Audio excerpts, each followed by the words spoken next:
Avant les idées, avant les livres, avant même les questions, il y eut un lieu de pierre claire et d'eau profonde posé entre les montagnes comme un mot murmuré entre deux silences. Genève, au commencement du XVIIIe siècle, s'éveillait chaque matin avec la même lenteur paisible, la même fidélité tranquille au jour qui venait. Le lac, immense et calme, recevait les premières lueurs de l'aube comme on reçoit une confidence, sans bruit, sans hâte, avec une patience que rien ne semblait pouvoir troubler. Les Alpes, tout autour, dessinaient un cercle de sommets enneigés, et leur présence, massive et douce à la fois, donnait à la ville le sentiment d'être protégée, contenue, tenue dans le creux d'une main ancienne. L'eau du Rhône quittait le lac en un mouvement constant, presque imperceptible, et ce mouvement, ce départ perpétuel de l'eau vers d'autres terres, d'autres rivages, était peut-être la seule chose qui rappelait que le monde, au-delà des montagnes, continuait d'exister. Mais Genève ne se pressait pas vers ce monde. Elle demeurait, elle veillait, elle respirait lentement, au rythme de l'eau et du temps. Les matins y étaient frais, même en été. Une brume légère montait du lac et venait se poser sur les toits, sur les pavés, sur les façades étroites des maisons serrées les unes contre les autres dans la vieille ville haute.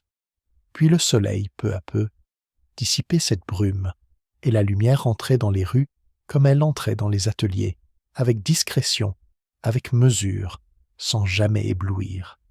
C'était une lumière qui éclairait sans imposer, qui accompagnait le travail des mains sans le déranger. Car Genève travaillait. Elle travaillait tôt, elle travaillait en silence, elle travaillait avec une régularité que l'on aurait pu confondre avec de la dévotion. Dans les ateliers des horlogers, des mains précises assemblaient des mécanismes minuscules, des rouages si fins qu'ils semblaient appartenir à un autre ordre de réalité. Un ordre où chaque geste comptait, où chaque pièce avait sa place exacte, où rien n'était laissé au hasard ni à l'excès. Le silence de ces ateliers n'était pas un silence vide, c'était un silence habité, un silence attentif, le silence de ceux qui savent que la précision demande du calme et que le calme demande une certaine forme de renoncement. On n'entendait que le souffle des artisans, le frottement léger du métal contre le métal, et parfois, au loin, le son d'une cloche. Les cloches, justement, marquèrent les heures avec une autorité tranquille. Elles appelaient à la prière, au repas, au repos. Elles rythmèrent la journée comme les saisons rythmèrent l'année, sans surprise, sans rupture, dans une continuité qui semblait naturelle, et qui pourtant ne l'était pas tout à fait. Car cet ordre, cette régularité, cette discipline douce qui imprégnait chaque aspect de la vie genevoise, tout cela n'était pas le fruit du hasard. C'était le fruit d'un choix ancien, d'une conviction profonde que la simplicité valait mieux que l'ornement, que la retenue valait mieux que l'éclat, que la vertu se trouvait non pas dans ce que l'on montrait, mais dans ce que l'on contenait. Genève était calviniste, et le calvinisme avait façonné la ville comme l'eau façonne la pierre, lentement, patiemment, en effaçant ce qui dépasse, en polissant ce qui résiste. Les façades étaient sobres, les vêtements étaient modestes, les plaisirs étaient mesurés. On ne cherchait pas la grandeur visible, on cherchait la rectitude intérieure, et cette recherche, silencieuse et constante, donnait à la ville une atmosphère particulière, une gravité légère, comme celle d'un livre que l'on lit à voix basse avant de s'endormir.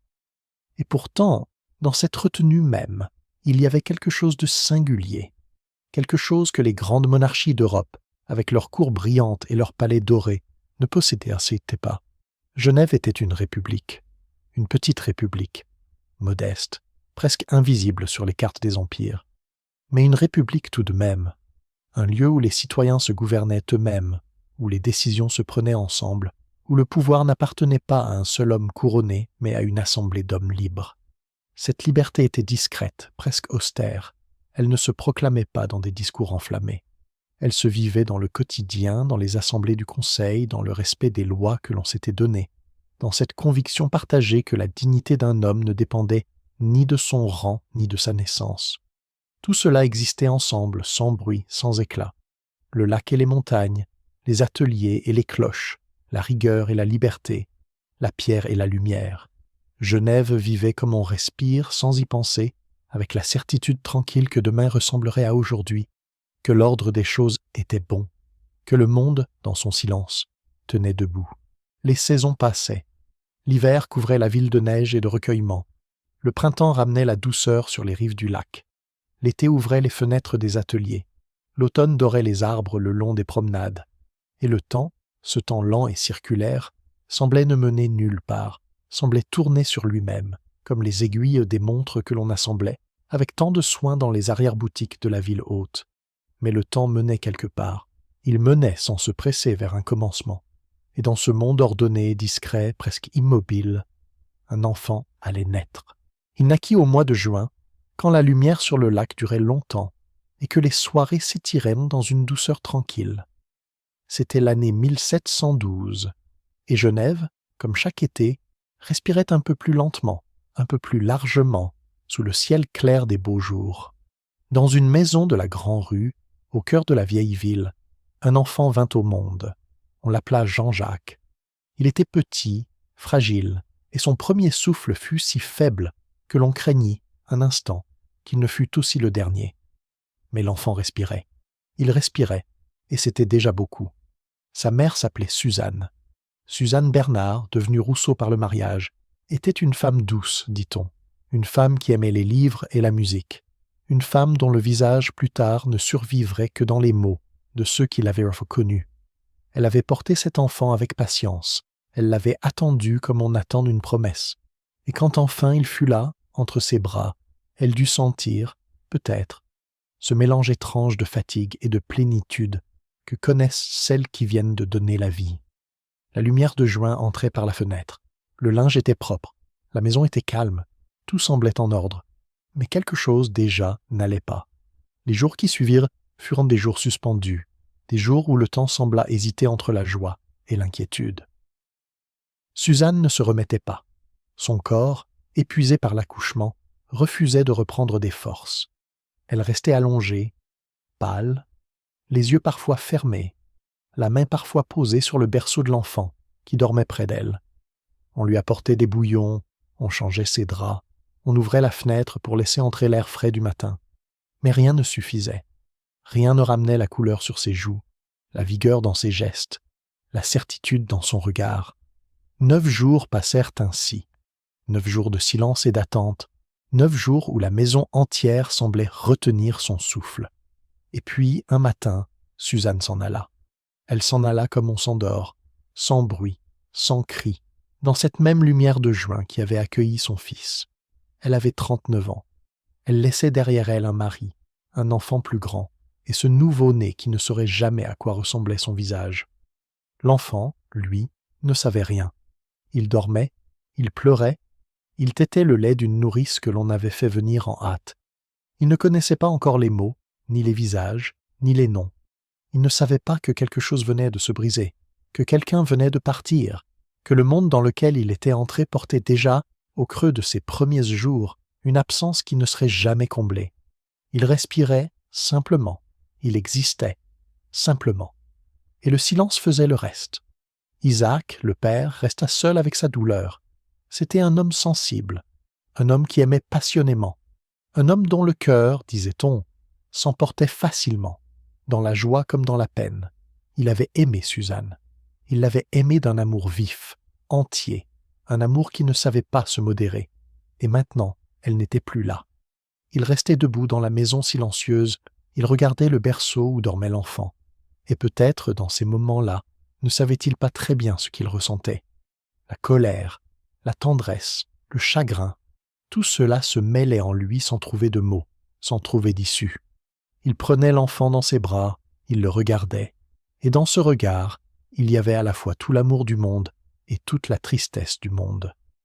On enterra Suzanne dans le cimetière de Genève, sous un ciel qui n'avait pas changé. Les cloches sonnèrent, comme elles sonnaient toujours. Les voisins vinrent présenter leurs condoléances, puis ils repartirent, et la vie, lentement, reprit son cours. Les ateliers rouvrirent, les horloges continuèrent de marquer les heures, le lac continua de refléter les montagnes. Et dans la maison de la Grand-Rue, un enfant continuait de grandir, sans mère, sans souvenir, porté par des bras qui ne savaient pas encore comment porter l'absence.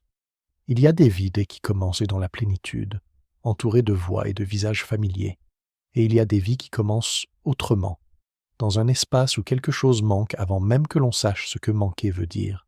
Jean-Jacques était de celle-là. Il n'avait pas de mots pour le comprendre, pas de pensée pour le formuler, pas de mémoire pour le retenir. Mais peut-être, dans les replis les plus anciens de son être, quelque chose savait, quelque chose sentait que l'amour, dès le commencement, pouvait être mêlé à la perte, que la chaleur pouvait venir avec le froid, que la présence pouvait porter en elle, déjà, l'ombre d'une disparition. Et sans le savoir, l'enfant venait d'apprendre que l'amour pouvait disparaître sans bruit. Le père s'appelait Isaac Rousseau, horloger de son état, comme l'avait été son père et le père de son père avant lui. Il travaillait de ses mains chaque jour dans l'atelier familial où la lumière entrait par une fenêtre étroite et où le silence n'était troublé que par le cliquetis délicat des mécanismes que l'on assemblait avec patience.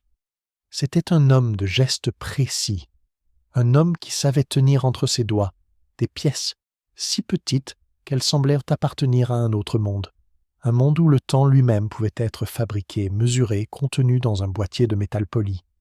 Mais Isaac n'était pas seulement un artisan, il était aussi un homme de cœur, un homme dont les émotions ne restaient jamais longtemps cachées, un homme qui aimait avec intensité et qui souffrait de la même manière. Il avait aimé Suzanne, profondément, totalement, et sa disparition avait laissé en lui une blessure que rien, peut-être, ne pourrait jamais refermer. Il regardait son fils, ce petit garçon qui ressemblait tant à celle qui n'était plus là, et dans ce regard se mêlaient la tendresse et la douleur, la joie et le chagrin, comme deux rivières qui coulent ensemble sans jamais vraiment se confondre. L'enfant grandissait dans cette atmosphère particulière, entouré d'un amour qui ne savait pas toujours se contenir, qui débordait parfois, qui se retirait d'autres fois, comme la marée sur les rives du lac. Isaac était présent, attentif, dévoué, mais il était aussi changeant, traversé par des humeurs que l'enfant ne comprenait pas encore, des moments de gaieté soudaine suivis de silence prolongé, des élans d'affection suivis de regards perdus vers un ailleurs que personne ne pouvait atteindre. C'était un père aimant, sans aucun doute, mais c'était aussi un père fragile, un père qui portait en lui quelque chose de brisé, quelque chose que l'enfant percevait sans pouvoir le nommer. Le soir, quand le travail de l'atelier était terminé et que la ville se taisait peu à peu, une autre vie commençait dans la petite maison de la Grand-Rue. Isaac allumait des bougies, il s'installait près de la cheminée et il prenait un livre. L'enfant s'approchait, se blottissait contre lui, et ensemble, dans la lumière tremblante des flammes, ils entraient dans un monde de mots et d'histoires. Ils lisaient des romans, des récits d'aventures et d'amour, des histoires où les héros traversaient des épreuves terribles pour retrouver ceux qu'ils aimaient, des histoires où les sentiments étaient grands, purs, absolus. Isaac lisait à voix haute, et sa voix, dans le silence de la nuit, prenait une qualité particulière, une douceur mêlée d'émotions, comme si les mots qu'il prononçait n'étaient pas seulement des mots, mais des fragments de son propre cœur. Parfois, il s'arrêtait, submergé par ce qu'il venait de lire, et l'enfant levait les yeux vers lui, attentif, silencieux, absorbant sans le savoir cette intensité qui imprégnait chaque page, chaque phrase, chaque souffle. Plus tard, ils lurent Plutarque, ces vies d'hommes illustres de l'Antiquité, ces récits de courage et de vertu, de sacrifice et de grandeur. L'enfant ne comprenait pas tout, bien sûr. Les mots étaient parfois trop grands pour lui, les idées trop lointaines, les noms trop étranges. Mais quelque chose passait quand même, quelque chose qui n'avait pas besoin de compréhension pour exister. C'était une impression, une sensation, une chaleur qui montait dans la poitrine quand le héros accomplissait un acte noble, une tristesse douce quand le récit touchait à sa fin. Les mots arrivaient avant les idées, les émotions arrivaient avant la pensée, et l'enfant, sans le savoir, apprenait à sentir avant d'apprendre à comprendre. Ces nuits de lecture se prolongeaient souvent très tard, bien au-delà de l'heure où un enfant de cet âge aurait dû dormir. Mais Isaac ne savait pas s'arrêter, et Jean-Jacques ne voulait pas que cela s'arrête. Il continuait, page après page, chapitre après chapitre, jusqu'à ce que les bougies aient fondu de moitié et que la fatigue finisse par avoir raison d'eux. Alors l'enfant s'endormait, parfois dans les bras de son père, parfois sur le livre encore ouvert, et les mots des histoires se mêlaient à ses rêves, formant un paysage intérieur que personne d'autre ne pouvait voir. Il y avait dans ces moments quelque chose de précieux et de fragile à la fois, quelque chose qui ressemblait à un équilibre délicat, comme ces mécanismes d'horlogerie que le père assemblait avec tant de soin. L'amour était là, immense, enveloppant, mais il portait en lui une fêlure invisible, une instabilité que l'enfant ne pouvait pas encore percevoir clairement, mais qu'il sentait peut-être, dans ces silences wondu soudains, dans ces regards qui s'égaraient, dans cette intensité même qui rendait chaque moment si vivant et si incertain. La chambre était petite, les murs étaient proches, et la lumière des bougies faisait danser des ombres sur le plafond.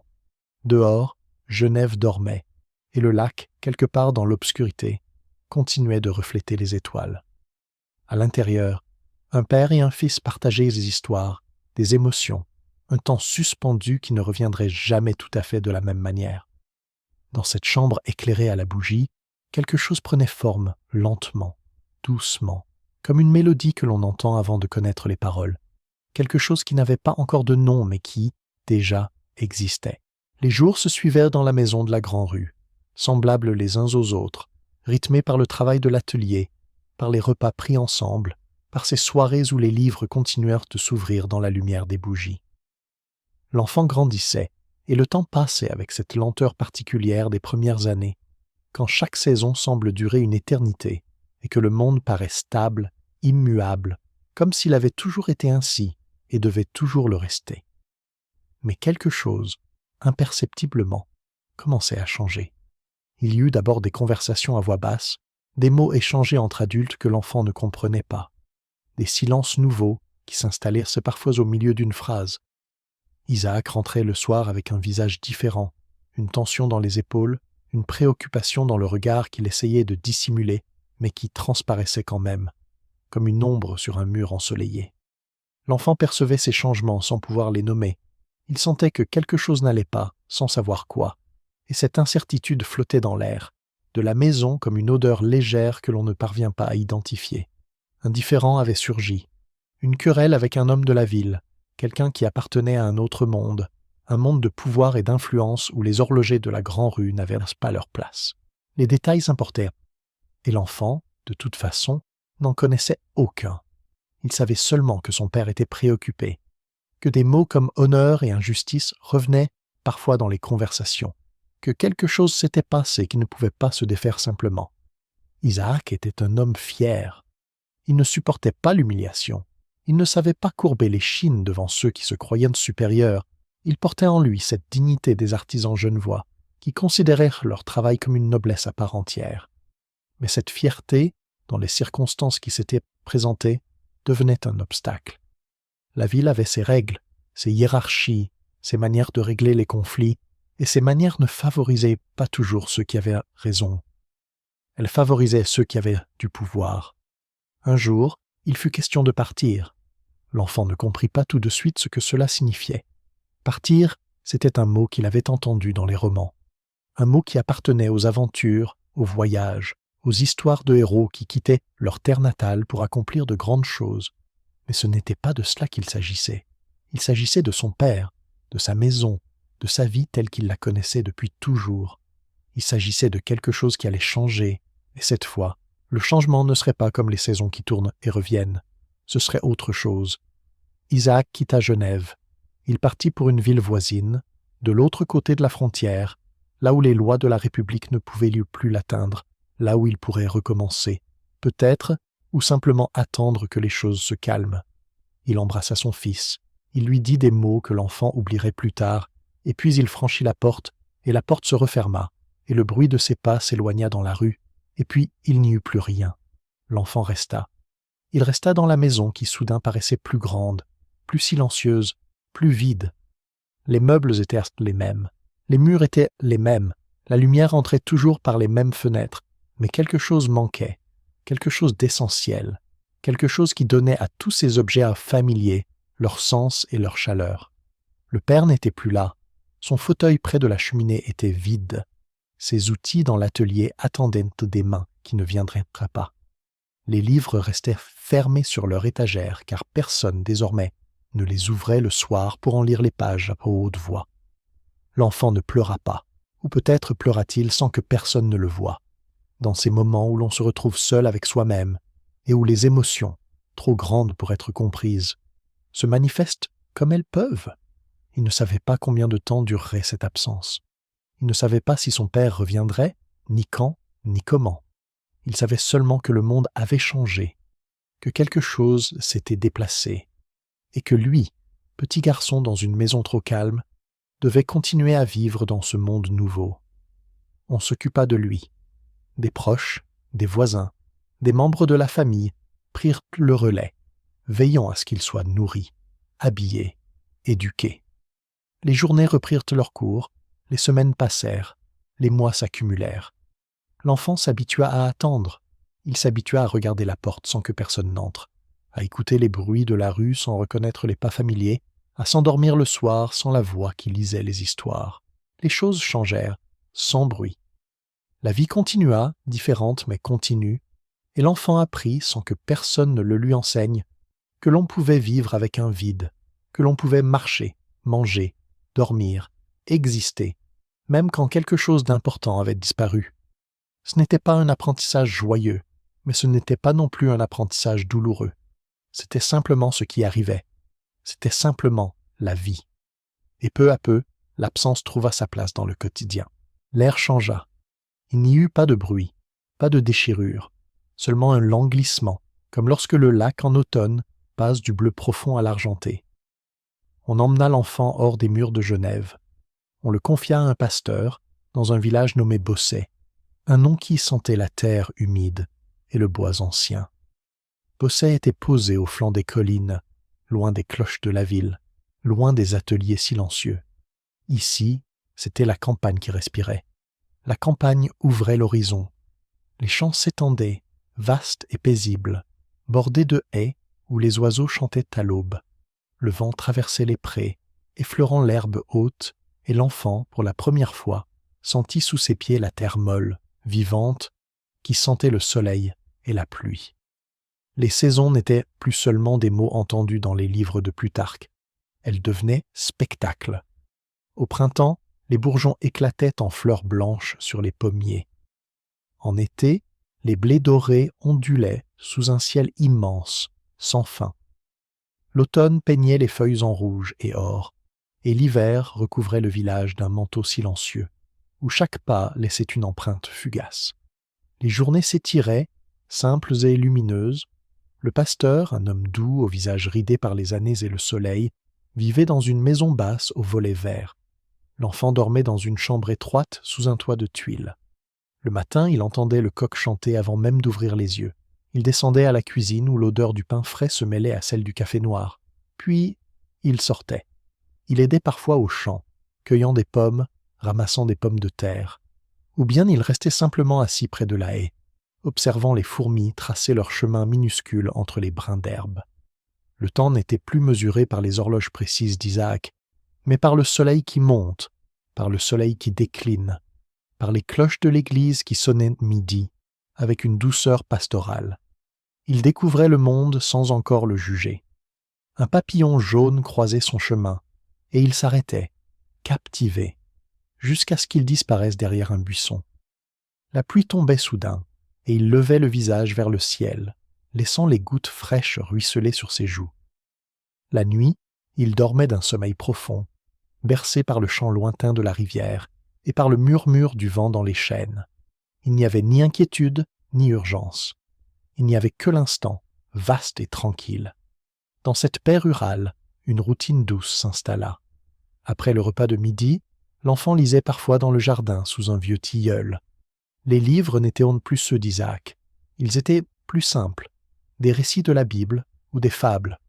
Le pasteur lui lisait à voix basse, et l'enfant écoutait, les yeux mi-clos, tandis que les abeilles bourdonnaient autour des fleurs. Le soir, avant de se coucher, il regardait le ciel s'assombrir, parsemé des premières étoiles. Tout était ordre, tout était calme. Un jour, pourtant, quelque chose troubla cette harmonie.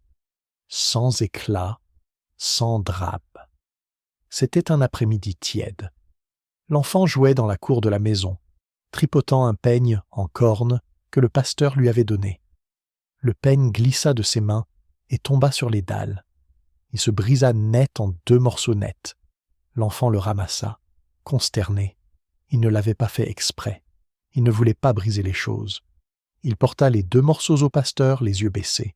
Le pasteur écouta l'enfant expliquer d'une voix légère. Puis, un autre enfant du village, un garçon plus âgé, accusa l'enfant de l'avoir vu jeter le peigne par terre avec colère. Le pasteur, qui croyait ce témoin, hocha la tête lentement. Sans colère, sans éclat, il prit l'enfant par l'épaule et le conduisit à l'écurie. Là, il lui dit qu'il devait rester debout, immobile, jusqu'à ce que le soleil se couche. Pour apprendre la patience et le respect, murmura-t-il. L'enfant obéit. Il se tint debout dans l'écurie, parmi l'odeur douce du foin et le souffle régulier des chevaux. La lumière filtrait par une lucarne, dorant la poussière dans l'air. Il ne pleura pas. Il ne se révolta pas. Il se contenta de regarder les grains de poussière danser dans la lumière, écoutant le battement calme des cœurs des bêtes. Le châtiment dura peu, juste le temps que le soleil descende derrière les collines. Quand le pasteur revint, l'enfant tendit les 2 morceaux du peigne. « Je ne l'ai pas fait exprès, dit-il simplement. Le pasteur posa une main sur sa tête. « Je sais, mon enfant, mais les règles sont les règles. » Et c'était tout.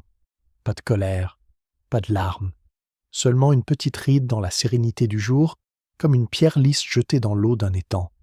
Elle fait quelques cercles, puis l'eau redevient lisse. L'enfant retourna jouer dans la cour. Le peigne brisé resta dans sa poche. Il le garda comme un objet étrange, un souvenir sans douleur. Dans ce souvenir mêlé de lumière et d'ombre, naissait peut-être une sensibilité qui ne le quitterait plus, une façon de sentir que les choses, parfois, ne correspondent pas exactement à ce qu'on ressent, sans que cela soit jamais une raison de se fermer au monde. Le soir venu, les cloches de l'église sonnèrent l'Angélus. L'enfant leva les yeux vers le ciel étoilé. L'air était doux, la nuit était calme, et tout, à nouveau, était en paix. La campagne s'éloigna comme un rêve que l'on quitte au matin, doucement, sans rupture, mais avec cette certitude vague que quelque chose vient de se terminer. L'enfant revint à Genève.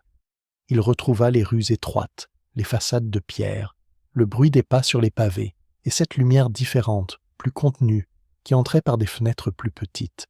Le lac était toujours là, au bout des ruelles, immense et calme, mais on ne le voyait plus de la même manière. On ne le voyait plus comme on voit un horizon ouvert. On l'apercevait entre les bâtiments, par fragments, comme un souvenir que l'on garde sans pouvoir le toucher. Il fallait maintenant apprendre un métier. C'était ainsi que les choses se passaient. C'était ainsi que les garçons de son âge entrèrent dans le monde des adultes, par le travail, par l'apprentissage, par la répétition des gestes, jusqu'à ce qu'ils deviennent naturels. On le plaça d'abord chez un notaire, un homme de papiers et de formules, qui passait ses journées à copier des actes, à classer des documents, à tremper sa plume dans l'encrier avec une régularité mécanique. L'enfant s'asseyait, dans un coin du bureau, il regardait les piles de dossiers s'accumuler, il écoutait le grattement des plumes sur le papier, et il attendait. Il attendait que la journée passe, que le soir vienne, que quelque chose se produise. Mais rien ne se produisait. Les heures s'écoulaient, identiques, et le temps semblait s'épaissir comme l'encre au fond du flacon. Cet apprentissage ne dura pas. Peut-être n'était-il pas fait pour les papiers, pour les formules, pour cette patience immobile que demandait le travail du notaire. On le plaça ailleurs, chez un graveur cette fois, un artisan qui travaillait le métal, qui creusait des motifs dans des plaques de cuivre, qui transformait la matière brute en images précises. L'atelier était différent du bureau du notaire. Il y avait du bruit, il y avait de la poussière, il y avait l'odeur âcre du métal chauffé et le cliquetis des outils contre les surfaces dures. Mais la répétition était la même, les journées se ressemblaient. Le matin, il arrivait à l'atelier avant que le soleil ne soit tout à fait levé. Il préparait les outils, il nettoyait les surfaces, il attendait les instructions du maître. Puis le travail commençait, toujours le même, toujours dans le même ordre, les mêmes gestes répétés des dizaines de fois, des centaines de fois, jusqu'à ce que les mains sachent le faire sans que l'esprit ait besoin de penser. Graver une ligne, puis une autre encore. Polir le métal jusqu'à ce qu'il brille. Recommencer le lendemain, et le jour suivant, et tous les jours qui venaient après. L'atelier était un monde clos, un espace où le temps ne se mesurait pas en heures mais en tâches accomplies, où la lumière du jour entrait par une fenêtre unique et où les murs semblaient fouant se rapprocher à mesure que les saisons passaient. Le maître était un homme exigeant, comme l'étaient tous les maîtres artisans de Genève, un homme qui attendait la précision, la discipline, le respect des règles établies. L'apprenti devait obéir, devait se taire, devait apprendre par l'observation et par la pratique, sans poser de questions, sans exprimer de préférence, sans laisser paraître ce qu'il ressentait à l'intérieur. Et à l'intérieur, quelque chose grandissait. Ce n'était pas de la colère, ce n'était pas de la révolte, c'était autre chose, quelque chose de plus silencieux, de plus profond, comme une plante qui pousse dans l'ombre et qui cherche la lumière sans savoir où elle se trouve. Le monde se rétrécissait, tandis que l'intérieur s'élargissait. Les murs de l'atelier devenaient plus étroits, mais l'espace des pensées, lui, devenait plus vaste. L'apprenti commença à lire. Il lisait en cachette le soir quand le travail était terminé, ou le matin, avant que le maître n'arrive. Il empruntait des livres, il en trouvait parfois abandonnés. Il les gardait près de lui comme des trésors secrets, comme des fenêtres ouvertes sur des mondes que personne autour de lui ne soupçonnait. Les dimanches étaient indifférents. Le dimanche, l'atelier était fermé, les rues étaient soin plus calmes, et l'apprenti pouvait sortir, marcher, respirer un air qui n'était pas celui du métal et de la poussière. Il quittait la ville par les portes anciennes, il longeait les remparts, il s'éloignait des maisons serrées pour rejoindre les chemins qui menaient vers la campagne. Là, il marchait longtemps, sans but précis, simplement pour sentir l'espace autour de lui, pour entendre le vent dans les arbres, pour regarder le ciel s'étendre au-dessus des collines. La nature ne demandait rien, elle ne donnait pas d'ordre, elle n'exigeait pas de précision, elle n'enfermait pas. Elle accueillait simplement, et dans cet accueil silencieux, quelque chose en lui se détendait, se déployait, retrouvait une respiration que la semaine avait comprimée. Il apprit à se retirer sans disparaître. Il apprit à être présent dans l'atelier, à accomplir les gestes que l'on attendait de lui, tout en gardant une partie de lui-même ailleurs, dans les livres qu'il avait lus, dans les paysages qu'il avait traversés, dans cette vie intérieure que personne ne voyait, mais qui, jour après jour, devenait plus réelle que le monde extérieur. Les années passaient ainsi, lentes et régulières, comme le mouvement des aiguilles sur les horloges que son père autrefois fabriquait. Et sans encore le savoir, il cherchait déjà un passage. Ce dimanche-là ressemblait à tous les autres dimanches, avec cette lenteur particulière que prenaient les heures quand l'atelier était fermé et que la ville entière semblait respirer différemment. Le matin avait passé dans le calme habituel, puis l'après-midi s'était étiré, paisible, et quand le soleil avait commencé à descendre vers les montagnes, l'apprenti était sorti, comme il le faisait souvent, pour marcher au-delà des murs de la ville. Il avait pris le chemin qu'il connaissait bien, celui qui longeait les remparts avant de s'éloigner vers la campagne, vers ces espaces ouverts où le ciel semblait plus grand et où l'air avait une qualité différente, plus légère, plus libre. Les champs s'étendaient de chaque côté du sentier, encore verts en cette saison, et les arbres, ici et là, dessinaient des silhouettes familières contre le ciel qui commençait à changer de couleur.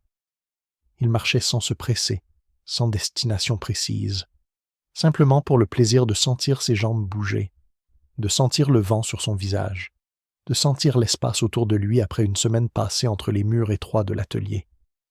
Le temps passait sans qu'il y prenne garde. C'était là le danger des dimanches, si l'on pouvait appeler cela un danger, cette façon qu'avaient les heures de s'écouler plus vite quand on ne les surveillait pas, quand on se laissait simplement porter par le moment présent. Le soleil descendait, lentement, majestueusement, peignant le ciel de teintes orangées puis rosées puis mauves, et l'apprenti continuait de marcher, absorbé par ses pensées, par le paysage, par cette paix qui l'enveloppait comme un manteau doux. La nuit s'était tombée sans prévenir, ou peut-être l'avait-elle prévenu, peut-être avait-elle envoyé ses signes habituels, l'assombrissement progressif de l'horizon, l'apparition des premières étoiles, le refroidissement subtil de l'air, mais il n'avait pas voulu les voir, ou il n'avait pas su les voir, trop occupé à savourer ces derniers moments de liberté avant le retour à la routine du lendemain. Quand il se retourna enfin vers la ville, le ciel était sombre, et les lumières de Genève brillaient au loin, petites et lointaines, comme des lucioles posées au bord du lac. Il reprit le chemin du retour, toujours sans hâte, car rien dans son corps ne lui disait de se presser, rien ne lui signalait l'urgence. La nuit était douce, la lune commençait à monter, et le sentier sous ses pieds était suffisamment visible pour qu'il n'ait pas besoin de courir. Il marchait dans le silence de la campagne endormie, écoutant le chant des grillons et le murmure lointain de l'eau, et ses pensées flottaient librement, détachées des soucis quotidiens, détachées du temps lui-même. Les remparts apparurent enfin, masse sombre contre le ciel nocturne, et il se dirigea vers la porte par laquelle il était sorti quelques heures plus tôt, la porte par laquelle il rentrait toujours, la porte qui, chaque dimanche soir, le ramenait à sa vie d'apprenti, à l'atelier, au métal et à la poussière, à la semaine qui recommençait. Les portes étaient closes. Il resta là, simplement, devant les lourds battants de bois qui ne bougeaient pas, qui ne bougeraient pas. Il n'y avait personne pour les ouvrir, personne pour entendre un appel, personne pour faire une exception. Les règles étaient claires, connues de tous, respectées par tous. Les portes de la ville se fermaient à la tombée de la nuit et elles ne rouvraient qu'au matin. C'était ainsi, c'était l'ordre des choses. C'était la loi de Genève, cette loi qui régissait tout, qui contenait tout, qui définissait les limites entre le dedans et le dehors, entre ceux qui appartenaient et ceux qui restaient à l'extérieur. Il aurait pu frapper, peut-être. Il aurait pu crier, appeler les gardes, implorer qu'on lui ouvre, expliquer qu'il n'était qu'un apprenti qui avait perdu la notion du temps, qu'il ne voulait pas de mal, qu'il voulait simplement rentrer chez lui. Mais il ne le fit pas. Quelque chose en lui, quelque chose de calme et de profond, ne voulait pas frapper à cette porte, ne voulait pas supplier, ne voulait pas demander la permission de rentrer dans un monde qui, de toute façon, ne lui avait jamais vraiment appartenu. Rien ne pressait. Il s'assit au pied des remparts, le dos contre la pierre froide, et il regarda le ciel au-dessus de lui. Ce ciel immense parsemé d'étoiles que l'on ne voyait jamais aussi bien depuis l'intérieur des murs. La nuit était silencieuse, paisible, et dans ce silence, il n'y avait ni peur ni regret, seulement une sorte de suspension, comme si le temps lui-même avait cessé d'avancer, comme si le monde attendait quelque chose sans savoir quoi. Il pensa à l'atelier qui l'attendait, aux outils alignés sur l'établi, aux journées qui se ressemblaient en toutes. Il pensa aux livres qu'il avait lus en cachette, aux paysages qu'il avait traversés lors de ses promenades, à cette vie intérieure qui grandissait en lui et qui ne trouvait pas de place dans le monde étroit où il vivait. Il pensa à son père, quelque part de l'autre côté de la frontière, et à cette mère qu'il n'avait jamais connue. Il pensa à tout cela, et il ne ressentit rien de violent, rien de déchirant, seulement une évidence tranquille, comme une rivière qui trouve naturellement son cours. Il se leva. Il regarda une dernière fois les murs de Genève, ces murs qu'il avait contenus pendant si longtemps. Puis il se retourna, et il commença à marcher dans l'autre direction, vers la nuit ouverte, vers l'inconnu qui n'avait plus rien d'effrayant. Et dans ce silence nocturne, une autre vie commença, sans éclat. Il marcha longtemps. Les premiers pas furent toujours les plus étranges. Ces pas qui l'éloignaient des remparts de Genève.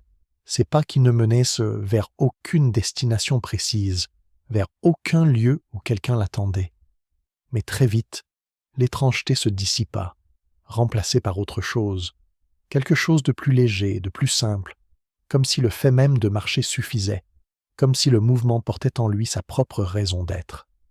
Le chemin s'ouvrait devant lui, et il le suivait, et c'était tout. La nuit céda la place à l'aube, lentement, comme elle le fait toujours, avec cette patience infinie que seul le ciel possède. Les premières lueurs apparurent à l'horizon, rosées et douces, et le monde sortit peu à peu de l'obscurité, révélant des collines, des prés, des arbres isolés, dont les silhouettes se découpaient contre la lumière naissante. L'air était frais, légèrement humide, et il sentait la terre, l'herbe mouillée, cette odeur particulière des matins de campagne que l'on ne trouve jamais dans les villes. Chaque pas éloignait la ville, sans violence, sans rupture, simplement comme l'eau s'éloigne de sa source en suivant la pente naturelle du terrain. Il ne se retournait pas. Il n'avait pas besoin de se retourner.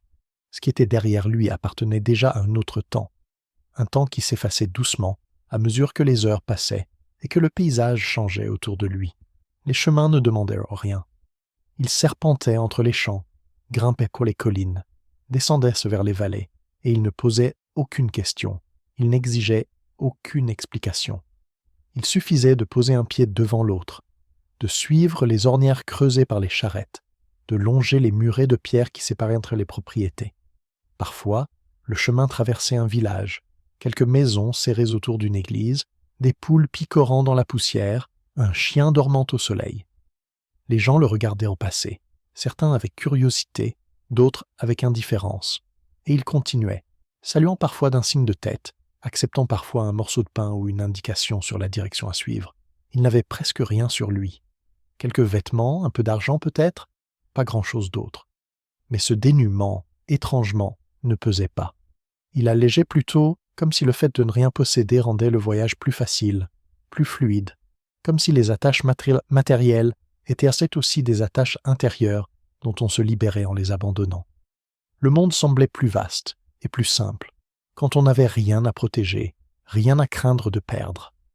Les jours passèrent ainsi, dans cette lenteur particulière du voyage à pied, cette lenteur qui permet de voir vraiment le paysage, de sentir vraiment l'air, d'entendre vraiment les bruits de la nature autour de soi.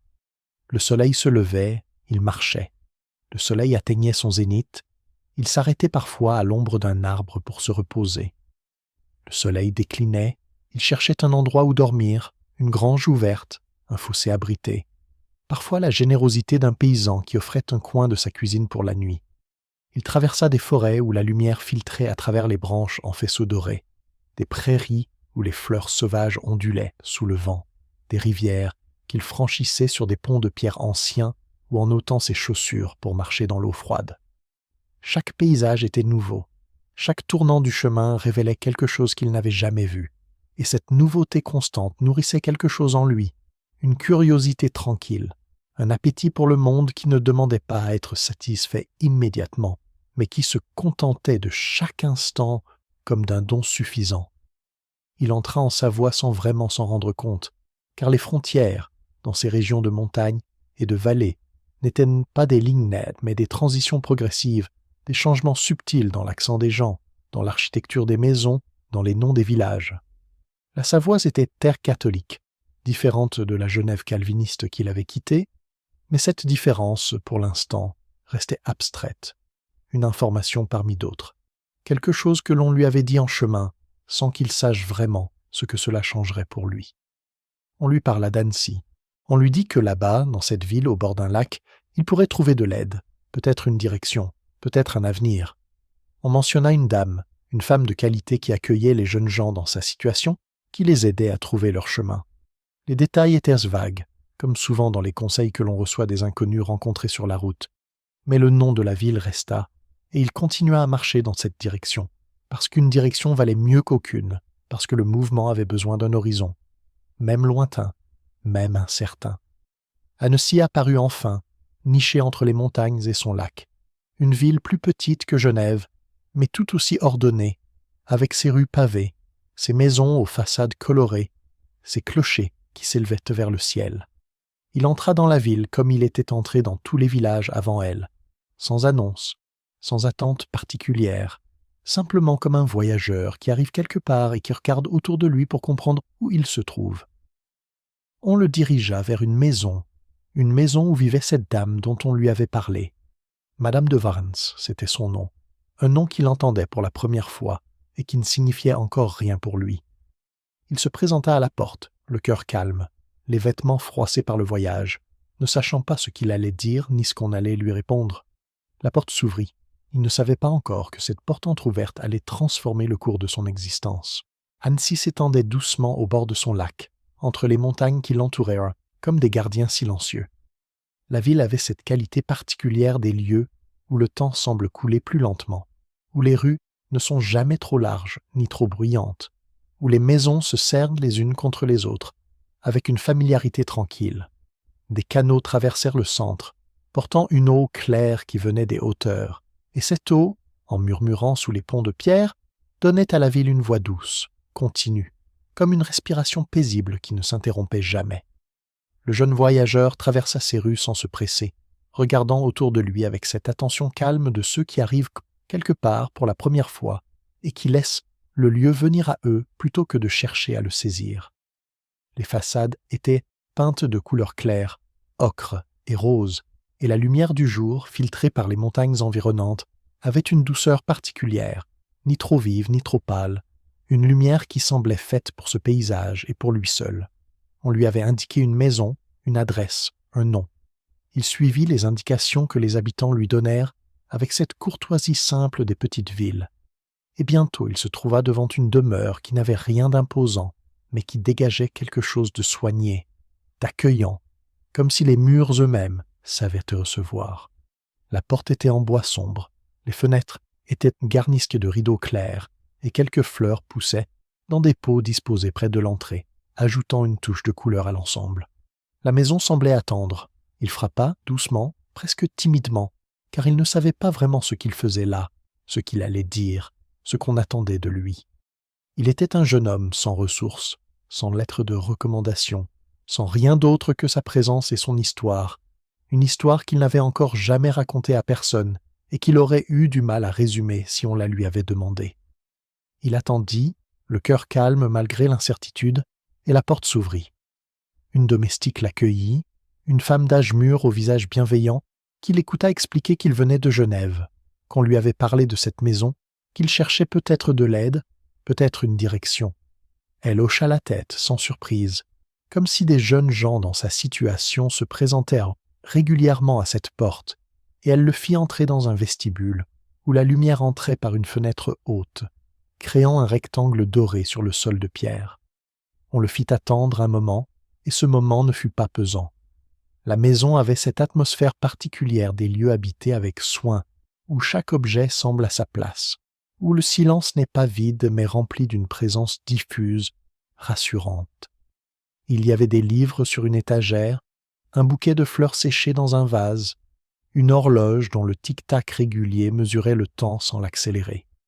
Il respira profondément, sentant la fatigue du voyage commencer à se déposer, à trouver un endroit où se poser. Puis elle apparut.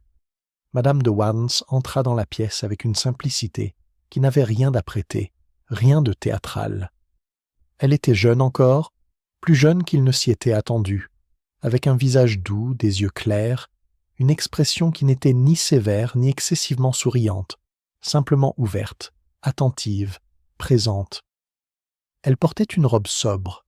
Ses cheveux étaient arrangés sans ostentation, et tout en elle suggérait une aisance naturelle, une habitude de recevoir, d'écouter, de comprendre sans juger.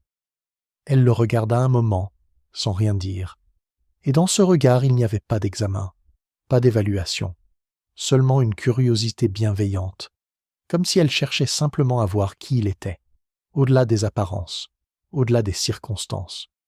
Puis elle lui fit signe de s'asseoir et elle s'assit elle-même en face de lui, dans un fauteuil recouvert d'un tissu clair, et elle lui demanda de lui raconter son histoire. Elle écouta, sans presser, sans interrompre, laissant les mots venir comme ils venaient, avec leurs hésitations, leur silence, leur maladresse. Elle ne semblait pas pressée d'arriver à une conclusion, de prendre une décision, de classer ce jeune homme dans une catégorie ou une autre. Elle écoutait comme on écoute la pluie tomber, avec une attention qui n'exige rien en retour, qui accueille simplement ce qui est là. Quand il eut terminé, elle resta silencieuse un moment, puis elle hocha la tête doucement, comme si quelque chose en elle avait trouvé une réponse à une question qu'elle ne lui avait pas posée. Elle lui dit qu'il pouvait rester, qu'il y avait de la place dans cette maison, qu'il aurait le temps de se reposer, de réfléchir, de voir ce que l'avenir apporterait. Elle ne promit rien de précis, elle n'exigea rien en échange, elle offrit simplement un abri, une pause, un lieu où déposer le poids du voyage. La domestique lui montra une chambre, petite mais propre, avec un lit étroit, une fenêtre qui donnait sur un jardin intérieur, des draps qui sentaient la lavande. Il s'assit sur le bord du lit, regardant autour de lui, sentant quelque chose en lui se détendre, se relâcher, comme un nœud qui se défait lentement. La lumière du soir entrait par la fenêtre, dorée et douce, et dans cette lumière tout semblait possible, et rien ne semblait urgent. Il sentit que le chemin pouvait s'arrêter là, pour un moment, que le monde, si vaste et si incertain quelques jours plus tôt, avait trouvé un point fixe, un lieu où l'on pouvait simplement être, sans explication, sans justification, sans autre raison que la bonté d'une inconnue qui avait ouvert sa porte, Pour la première fois depuis longtemps, il n'était plus en chemin. Les jours se suivaient, paisibles, dans cette maison où il avait trouvé refuge. Chaque matin ressemblait au précédent, et cette ressemblance, loin d'être pesante, avait quelque chose de rassurant, comme le battement régulier d'un cœur que l'on entend dans le silence et qui rappelle que la vie continue simplement, sans avoir besoin de se justifier. Le soleil se levait derrière les montagnes, la lumière entrait par les fenêtres, et la maison s'éveillait avec cette lenteur douce des lieux où personne n'est pressé, où le temps appartient à ceux qui l'habitent. Madame de Warrens dirigeait sa maisonnée avec une aisance naturelle, sans élever la voix, sans donner d'ordre brusque, simplement en étant là, présente et attentive, comme le centre calme autour duquel tout s'organisait. Elle avait cette qualité rare des personnes qui savent accueillir, sans envahir, guider sans contraindre, offrir sans demander de compte. Le jeune homme qui était arrivé chez elle quelques semaines plus tôt, fatigué et incertain, trouvait dans cette présence quelque chose qu'il n'avait peut-être jamais connu, ou qu'il avait connu si brièvement qu'il n'en gardait aucun souvenir, une forme de protection qui ne pesait pas, une forme d'attention qui ne jugeait pas. Il s'installa dans cette vie nouvelle, comme on s'installe dans un fauteuil confortable après une longue marche, avec soulagement d'abord, puis avec une habitude croissante qui finit par effacer le souvenir même de la fatigue. Sa chambre devint son espace. Ses quelques affaires trouvèrent leur place, et les bruits de la maison devinrent familiers. Le grincement de certaines portes, le son des pas sur l'escalier, la voix de la domestique qui chantonnait parfois en préparant les repas. Rien ne pressait. Les journées avaient leur rythme propre, un rythme que personne n'avait besoin d'imposer car il s'imposait de lui-même, naturellement, comme les saisons qui se succèdent sans qu'on ait à les décider. Le matin, on prenait le petit déjeuner ensemble, dans une pièce où la lumière entrait généreusement et où l'odeur du pain frais se mêlait à celle du café. On parlait peu ou on parlait doucement de choses simples, du temps qu'il faisait, des projets de la journée, de rien en particulier. C'était une parole qui n'avait pas besoin de contenu pour exister. Une parole qui servait simplement à maintenir le lien, à rappeler que l'on était là, ensemble, dans le même espace. Puis les heures s'écoulaient, chacun vaquant à ses occupations. Madame de Warrens avait ses affaires à gérer, ses correspondances à entretenir, ses visiteurs à recevoir parfois. Elle lui laissait une grande liberté, ne lui demandant pas de rendre compte de son temps, ne lui assignant pas de tâches précises. Elle semblait avoir compris, avec cette intuition qu'ont certaines personnes, que ce dont il avait besoin n'était pas une nouvelle contrainte, mais un espace où se déployer, un lieu où exister sans avoir à prouver quoi que ce soit. Il lisait beaucoup. La maison contenait des livres, pas une bibliothèque immense, mais une collection suffisante pour occuper de longues heures, des ouvrages de toutes sortes, romans, essais, récits de voyages, traités de musique. Il les prenait un par un, sans ordre particulier, suivant son envie du moment, et il les lisait lentement, parfois assis près de la fenêtre, parfois allongé sur son lit quand l'après-midi s'étirait et que la chaleur invitait au repos. Les mots entrèrent en lui sans effort, comme l'eau entre dans la terre après une longue sécheresse, et quelque chose en lui se nourrissait de cette lecture, quelque chose qui n'avait pas de nom précis, mais qui grandissait doucement. Il apprenait sans s'en rendre compte, non pas comme on apprend à l'école, avec des leçons et des examens, mais comme on apprend en vivant, par imprégnation, par curiosité, par le simple fait d'être exposé à des choses nouvelles et de les laisser entrer. Madame de Warrens encourageait cette curiosité sans la forcer. Elle lui prêtait des livres qu'elle avait aimés, elle lui parlait parfois de ce qu'elle avait lu ou pensé, elle lui posait des questions qui l'invitaient à réfléchir sans exiger de réponses toutes faites. La musique aussi faisait partie de ses journées. Il y avait un instrument dans la maison et il commença à en jouer, maladroitement d'abord, puis avec une aisance croissante à mesure que les semaines passaient. Les notes qu'il tirait de l'instrument n'étaient pas parfaites, mais elles étaient siennes. Et dans cet apprentissage musical, il trouvait une joie particulière, celle de créer quelque chose, de faire naître des sons qui n'existaient pas avant qu'il ne les produise. Et puis, il y avait les promenades. La région autour d'Annecy était belle, avec ses collines et ses forêts, son lac qui brillait sous le soleil comme un miroir posé entre les montagnes. Il sortait souvent, marchant pendant des heures sur les chemins qui serpentaient à travers la campagne, respirant l'air frais, écoutant les oiseaux, regardant les nuages passer lentement dans le ciel. Ces promenades n'avaient pas de but, elles n'étaient pas des exercices ni des corvées. Elles étaient simplement des moments où le corps et l'esprit pouvaient se mouvoir librement, sans contrainte, sans direction imposée. Les mois passèrent ainsi, puis les années peut-être, car le temps avait cette qualité particulière de s'écouler sans laisser de traces nettes, sans créer de rupture qui permettent de distinguer une période d'une autre.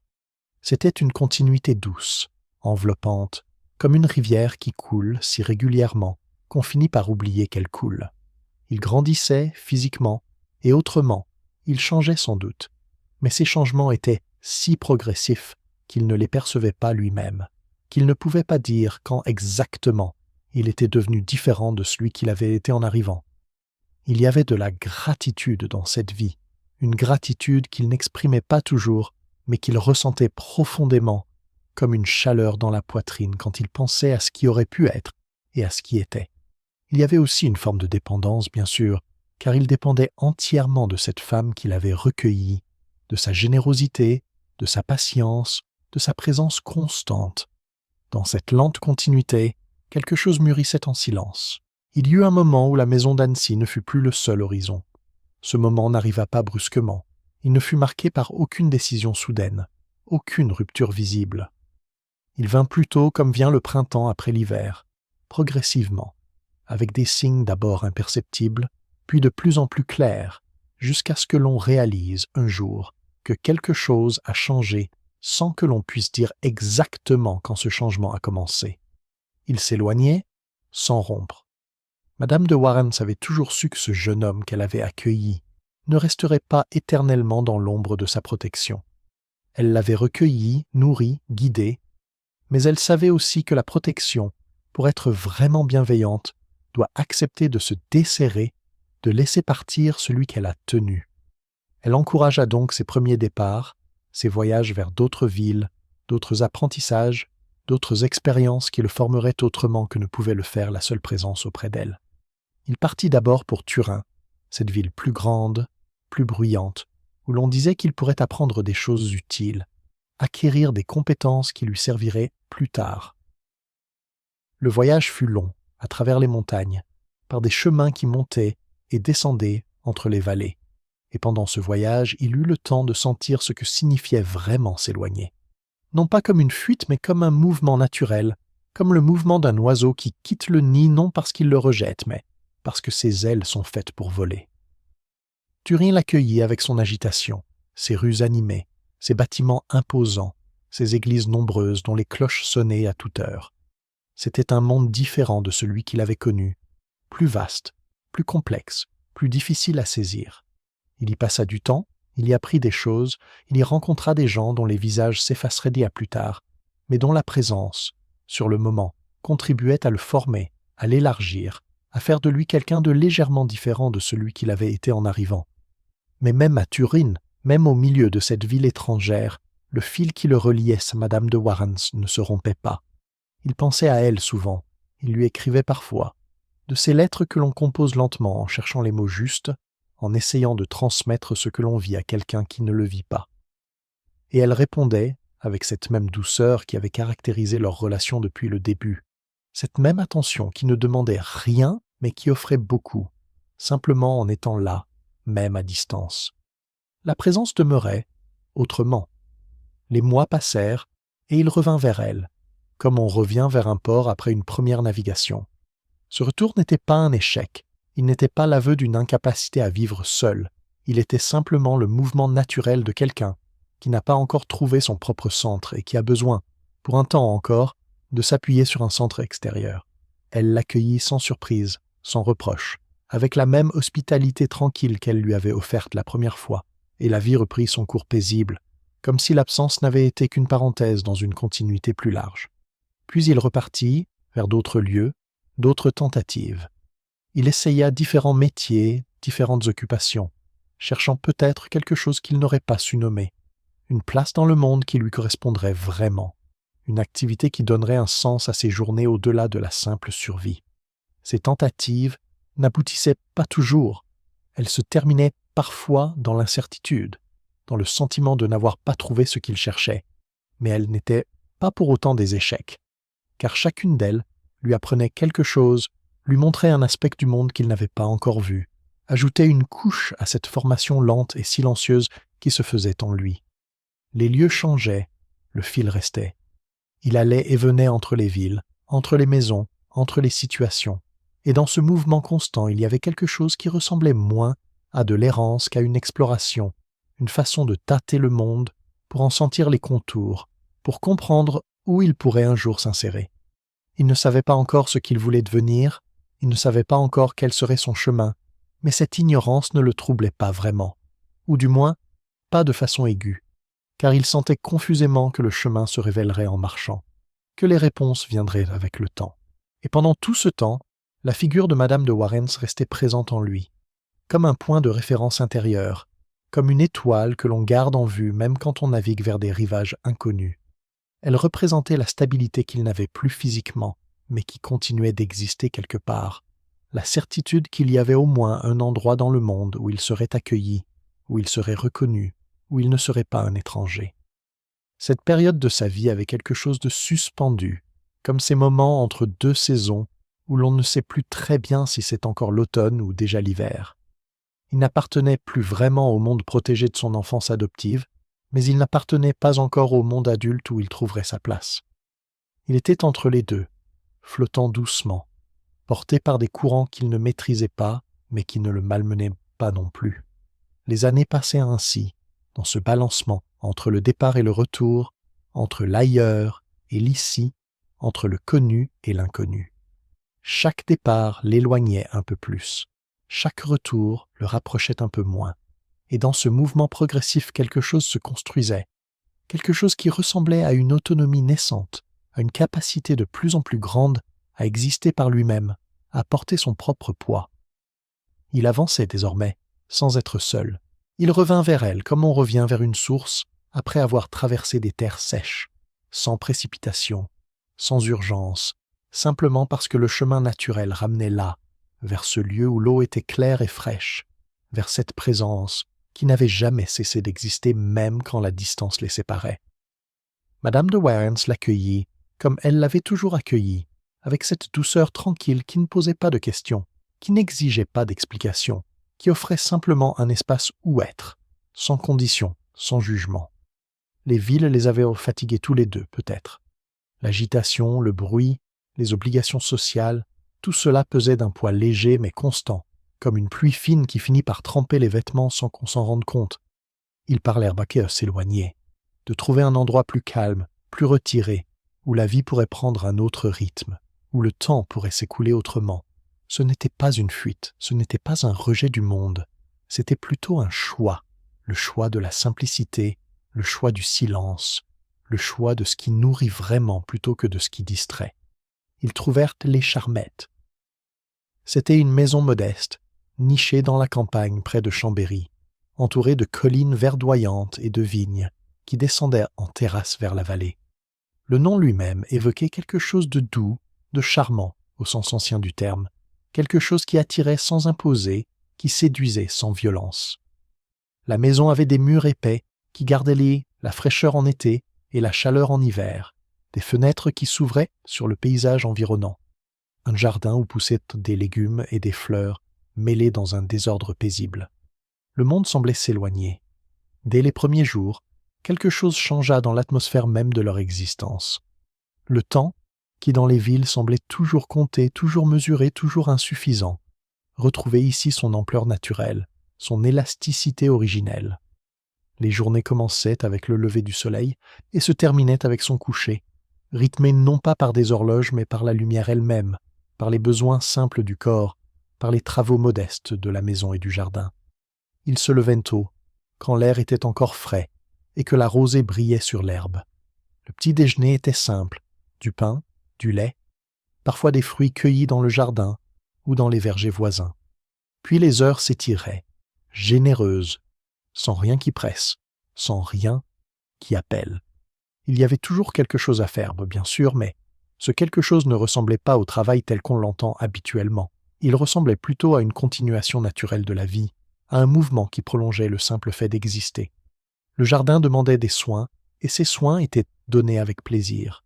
Bêcher la terre, arracher les mauvaises herbes, arroser les plants quand le soleil avait été trop fort, récolter les légumes quand ils étaient mûrs.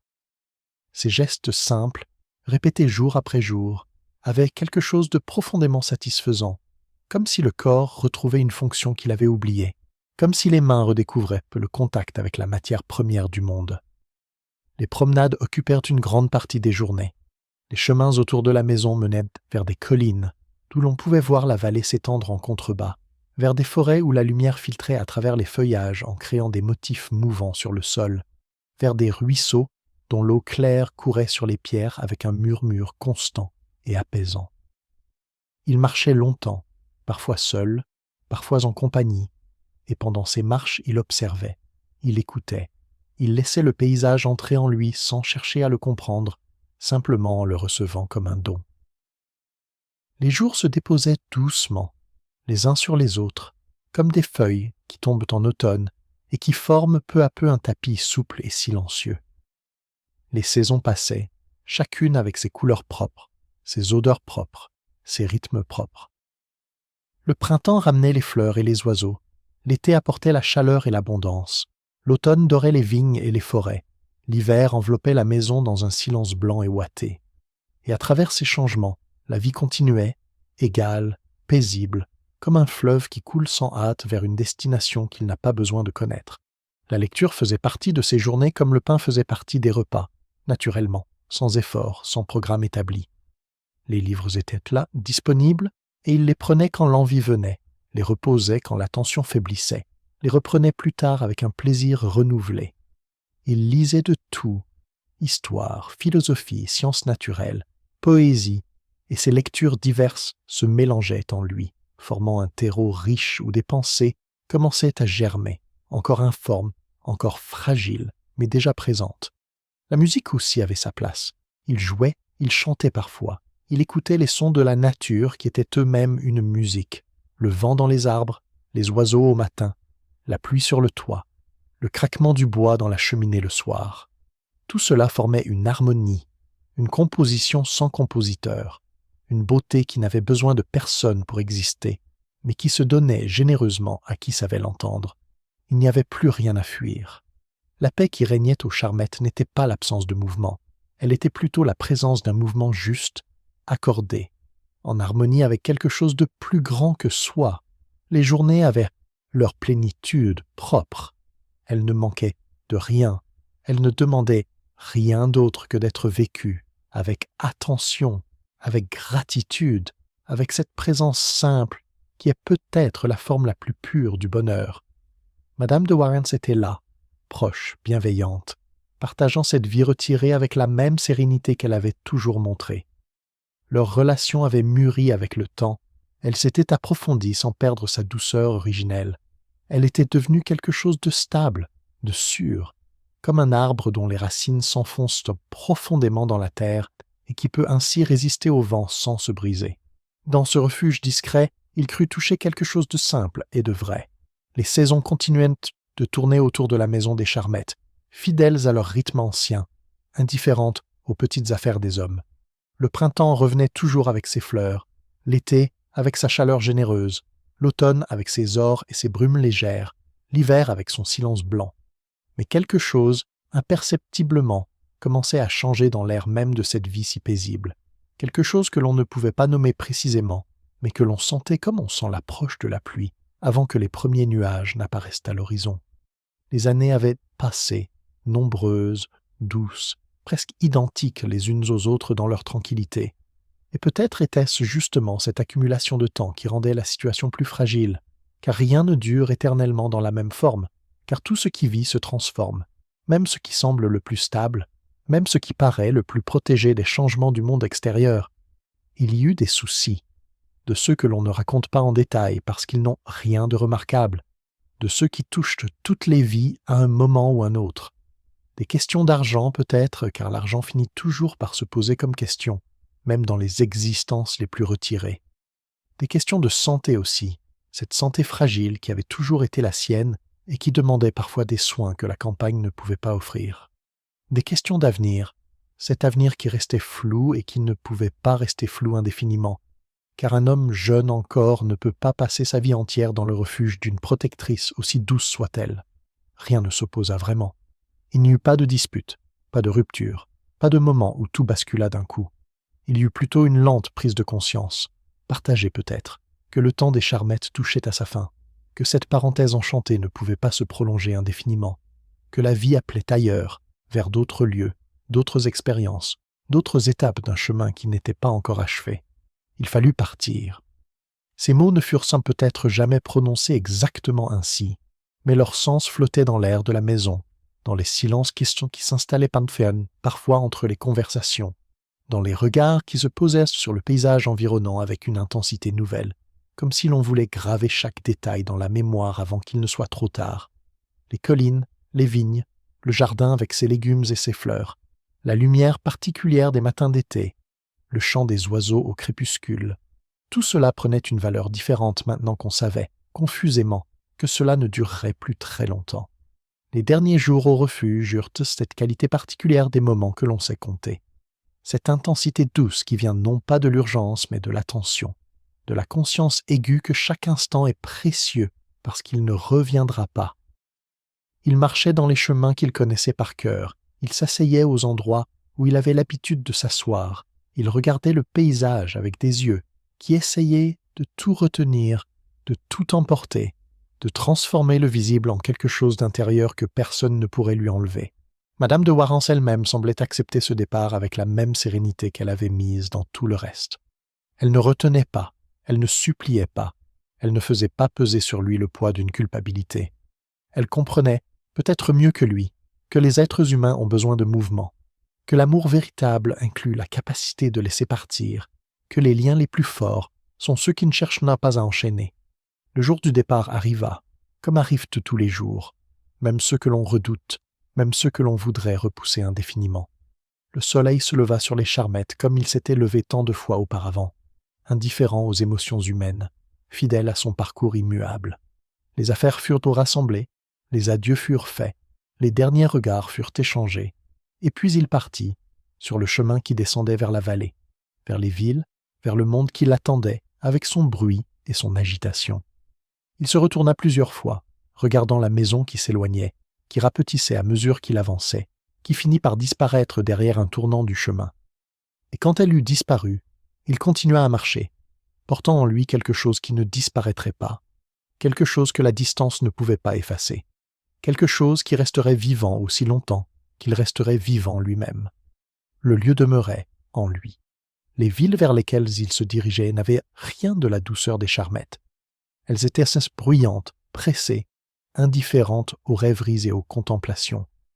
Les rues étaient pleines de gens qui allaient quelque part, qui avaient des affaires à régler, des obligations à remplir, des vies à mener selon des règles que personne n'avait choisies, mais que tout le monde suivait. C'était un autre monde, un monde qu'il avait connu autrefois, mais qu'il avait presque oublié pendant ses années de retraite campagnarde. Il s'y réhabitua, lentement, comme on se réhabitue à un vêtement que l'on n'a pas porté depuis longtemps, et qui semble d'abord étranger avant de redevenir familier. Les jours reprirent leur cours, différents maintenant, marqués par d'autres rythmes, d'autres obligations, d'autres rencontres. Le monde s'ouvrait à nouveau devant lui, avec ses possibilités et ses incertitudes, avec ses promesses et ses menaces, avec tout ce que contient une vie qui n'est pas encore achevée. Mais au fond de lui, dans un endroit que l'agitation extérieure ne pouvait pas atteindre, les Charmettes continuaient d'exister. Les collines y étaient toujours là, vertes et douces. Le jardin fleurissait toujours. La lumière du matin entrait toujours par les fenêtres de la maison. Et Madame de Warrens, quelque part, continuait de vivre sa vie tranquille, gardant peut-être elle aussi le souvenir de ces années partagées, de cette paix qui avait été la leur pendant un temps. Ce qu'il quittait au dehors, il le conservait au dedans. Paris l'accueillit comme Paris accueille tout le monde, c'est-à-dire sans vraiment l'accueillir, sans se retourner sur son passage, sans même remarquer qu'un nouveau visage venait s'ajouter aux milliers de visages qui peuplaient déjà ces rues. La ville était immense, bien plus grande que tout ce qu'il avait connu jusqu'alors, une étendue de pierres et de toits, qui semblait ne jamais finir, qui se prolongeait dans toutes les directions, jusqu'à se perdre dans une brume légère que le soleil ne parvenait pas toujours à dissiper. La ville parlait sans cesse. Dès les premières heures, il fut enveloppé par le bruit, ce bruit particulier des grandes cités qui ne ressemble à aucun autre. Ce mélange de voix humaines, de roues sur les pavés, de cris de marchands, de hennissements de chevaux, de portes qui claquent, de conversations qui se croisent sans jamais vraiment se rencontrer. Le bruit était partout. Il entrait par les fenêtres même fermées. Il montait des rues étroites. Il descendait des étages supérieurs. Il formait une sorte de fond sonore permanent, sur lequel se détachaient parfois des éclats plus distincts. Un rire, une dispute, le passage d'un carrosse dont les roues résonnèrent sur les pierres inégales. Après le silence des charmettes, après la paix des collines et des vignes, ce vacarme avait quelque chose d'étourdissant, non pas violent exactement, mais envahissant, comme une présence qui ne laissait aucun espace libre, qui remplissait chaque instant de quelque chose qui n'était pas le silence. Il marchait dans les rues, regardant autour de lui les façades hautes, les enseignes des boutiques, les passants pressés qui semblaient tous savoir où ils allaient, et il se sentait étranger à cette agitation, présent dans l'espace mais absent du mouvement, comme quelqu'un qui regarde une rivière couler sans être emporté par le courant. Les jours passaient, et il apprenait peu à peu les contours de cette ville nouvelle. Les quartiers avaient chacun leur caractère propre, les rues avaient leurs habitudes, les heures avaient leur rythme. Le matin amenait une certaine agitation, celle des commerces qui ouvrent, des domestiques qui font leurs courses, des artisans qui commencent leur travail. L'après-midi avait une autre qualité, plus lente parfois, plus mondaine aussi, avec les promenades dans les jardins, les visites que l'on se rendait, les conversations que l'on poursuivait dans des salons où la lumière entrait par de grandes fenêtres. Car il y avait les salons, ces espaces particuliers où se retrouvaient ceux qui pensaient, ceux qui écrivaient, ceux qui discutaient des idées du temps. On l'y introduisit par des connaissances qu'il avait faites, par des liens qui s'étaient tissés presque malgré lui. Il entrait dans ces pièces décorées avec soin, où les meubles étaient élégants, où les lumières étaient douces, où les conversations bourdonnaient comme des essaims d'abeilles autour de sujets qu'il ne maîtrisait pas toujours. Des hommes et des femmes s'y retrouvaient, échangèrent des idées, des nouvelles, des opinions sur tout ce qui se passait dans le monde des lettres et des arts. Il écoutait, sans répondre. La parole, dans ces lieux, était un art en soi, une performance qui demandait de l'aisance, de la rapidité, un certain brio que les habitués possédaient naturellement et que lui ne possédait pas. Il regardait ces gens parler, il admirait parfois leur facilité, leur capacité à rebondir d'un sujet à l'autre, à placer le mot juste au moment juste, à briller sans effort apparent. Mais quelque chose en lui restait en retrait, quelque chose qui ne parvenait pas à entrer pleinement dans ce jeu, qui observait depuis les marges sans vraiment participer. Ce n'était pas de la timidité exactement, ou pas seulement. C'était plutôt une sorte de distance intérieure, un sentiment confus que tout cela, les conversations brillantes, les sourires échangés, les compliments, les rivalités voilées, tout cela n'était pas vraiment réel, ou du moins n'était pas la réalité qui comptait pour lui. Il y avait une différence entre être présent quelque part et appartenir à ce quelque part, et cette différence, il la ressentait constamment, comme une légère dissonance que personne d'autre ne semblait percevoir. Il était là, mais ailleurs. Le soir, quand il rentrait dans la chambre modeste qu'il occupait, le calme revenait enfin, ce calme relatif des nuits parisiennes, où le bruit s'atténue sans jamais disparaître tout à fait. Il s'asseyait près de la fenêtre, il regardait les toits qui s'étendaient dans l'obscurité, et il pensait à ce qu'il avait vu et entendu pendant la journée.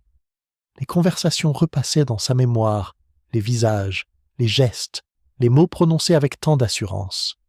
Et lui, au milieu de tout cela, restait silencieux, gardant pour lui des pensées qu'il ne savait pas encore formuler, des impressions qu'il ne savait pas encore traduire en paroles. La ville continuait de vivre autour de lui, indifférente à ce qu'il ressentait.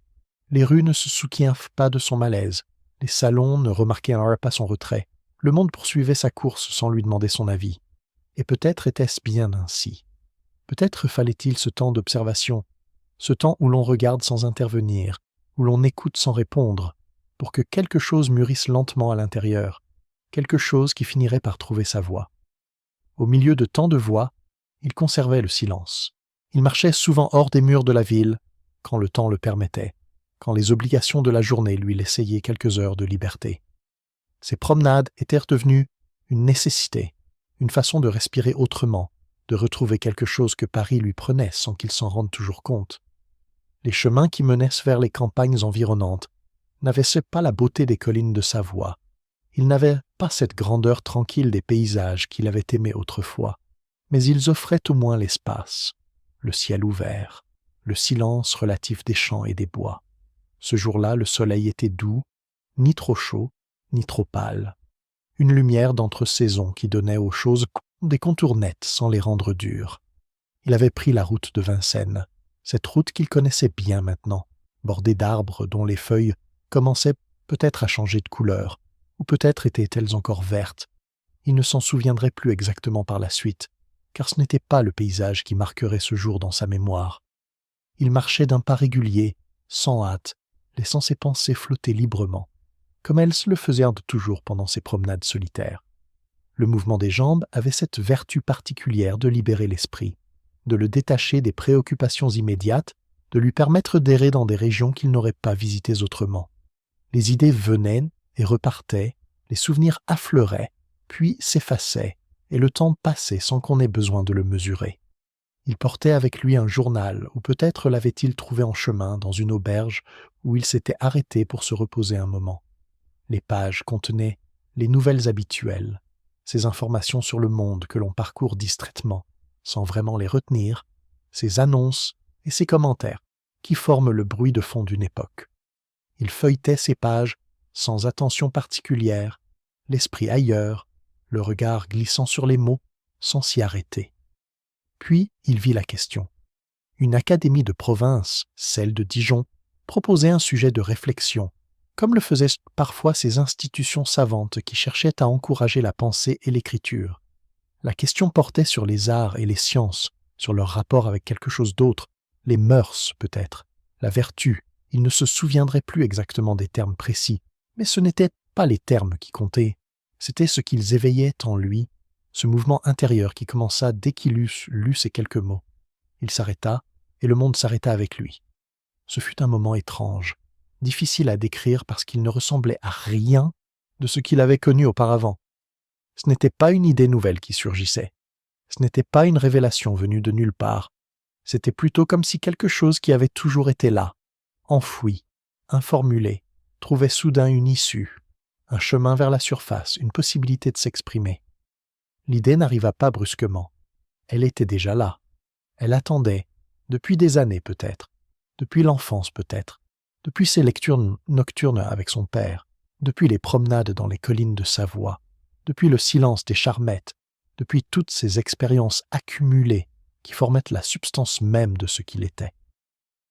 Il resta immobile au bord du chemin, le journal à la main, regardant sans voir le paysage autour de lui. Son corps ne bougeait plus, mais à l'intérieur quelque chose bougeait intensément, une sorte de convergence, un alignement de pensées et de sentiments qui avaient toujours été séparés et qui maintenant se rejoignaient, se fondaient les uns dans les autres, formaient quelque chose de cohérent, quelque chose qui avait un sens. Les arbres étaient toujours là, le chemin était toujours là, le soleil continuait de briller avec la même douceur qu'auparavant. Rien n'avait changé dans le monde extérieur, mais quelque chose avait changé en lui, quelque chose de profond, de définitif peut-être. Comme un verrou qui s'ouvre après être resté fermé pendant des années. Il reprit sa marche, mais différemment maintenant. Ses pas avaient le même rythme qu'avant. Ses jambes faisaient les mêmes mouvements, mais son esprit était ailleurs, concentré sur cette chose nouvelle qui venait de naître et qui demandait à être développée, à être écrite, à être partagée. Les mots commençaient à se former, pas encore des phrases complètes, pas encore un discours organisé, mais des fragments, des intuitions, des directions qui s'esquissaient comme des chemins dans une forêt que l'on découvre pour la première fois. Le retour vers Paris se fit dans cet état particulier, à mi-chemin entre la rêverie et la concentration, entre l'abandon et la tension créatrice. Il voyait à peine les paysages qu'il traversait, il entendait à peine les bruits de la route. Il était tout entier absorbé par ce qui se passait à l'intérieur de lui, par cette pensée qui prenait forme, qui se précisait, qui demandait à sortir. Quand il arriva chez lui, il savait ce qu'il avait à faire. Non pas qu'il eût déjà tout prévu, tout organisé, tout compris, mais il savait qu'il devait écrire, qu'il devait mettre sur le papier ce qui venait de lui apparaître, avec tant de clarté. Il s'assit à sa table, il prit une plume, il regarda la feuille blanche devant lui, et il commença. Les mots venaient, pas facilement exactement, car les mots ne viennent jamais facilement quand ils doivent porter quelque chose de vrai, mais ils venaient un par un, phrase après phrase, portant avec eux tout ce qu'il avait vécu, tout ce qu'il avait senti, tout ce qu'il avait observé pendant ces années de silence et d'observation. Ce n'était plus seulement sa pensée qui s'exprimait, c'était sa vie entière, transformée en idées, en arguments, en cette voix nouvelle qui était pourtant la sienne depuis toujours. La nuit tomba sur Paris sans qu'il s'en aperçoive. La bougie brûlait sur sa table, éclairant les pages qui s'accumulaient, et dehors, la ville dormait, indifférente à ce qui se passait dans cette petite chambre où un homme écrivait ce qu'il avait toujours porté en lui sans le savoir. Ce jour-là, il comprit qu'il n'était plus seulement en chemin. La nouvelle se répandit comme se répandent toutes les nouvelles dans les cercles où les idées circulent, d'abord doucement, par des conversations à voix basse, par des lettres échangées entre amis, puis plus largement, portées par ceux qui aiment être les premiers à annoncer quelque chose, à faire connaître un nom que les autres ne connaissent pas encore. L'Académie de Dijon avait rendu son verdict, et le texte qu'il avait écrit pendant ses nuits solitaires avait été distingué, reconnu, couronné. On parlait de lui. Dans les salons qu'il avait fréquentés sans vraiment y appartenir, son nom circulait maintenant avec une attention nouvelle. Ceux qui l'avaient à peine remarqué auparavant se souvenaient soudain de l'avoir croisé, de lui avoir parlé peut-être, d'avoir perçu quelque chose de particulier dans sa manière d'être ou de s'exprimer. Les regards se tournaient vers lui quand il entrait quelque part, les conversations s'interrompaient parfois, les sourires s'adressaient à lui avec une chaleur qui n'existait pas auparavant. Il recevait des invitations, des lettres, des demandes de rencontres. Des gens qu'il ne connaissait pas souhaitaient se faire sa connaissance, des gens importants parfois, dont les noms étaient prononcés avec respect dans les milieux qu'il côtoyait. On voulait l'entendre parler, on voulait savoir ce qu'il pensait de tel ou tel sujet, on voulait pouvoir dire ensuite qu'on l'avait rencontré, qu'on avait échangé avec lui, qu'on faisait partie de ceux qu'il avait compris avant les autres. Tout cela arrivait sans qu'il l'ait vraiment voulu, sans qu'il l'ait vraiment prévu. Il avait écrit parce qu'il avait ressenti le besoin d'écrire, parce que quelque chose en lui demandait à sortir, parce que les mots étaient la seule manière de donner forme à ce qu'il portait depuis si longtemps. Il n'avait pas pensé à ce qui viendrait après, à ce que signifierait d'être lu, d'être jugé, d'être approuvé ou contesté par des inconnus.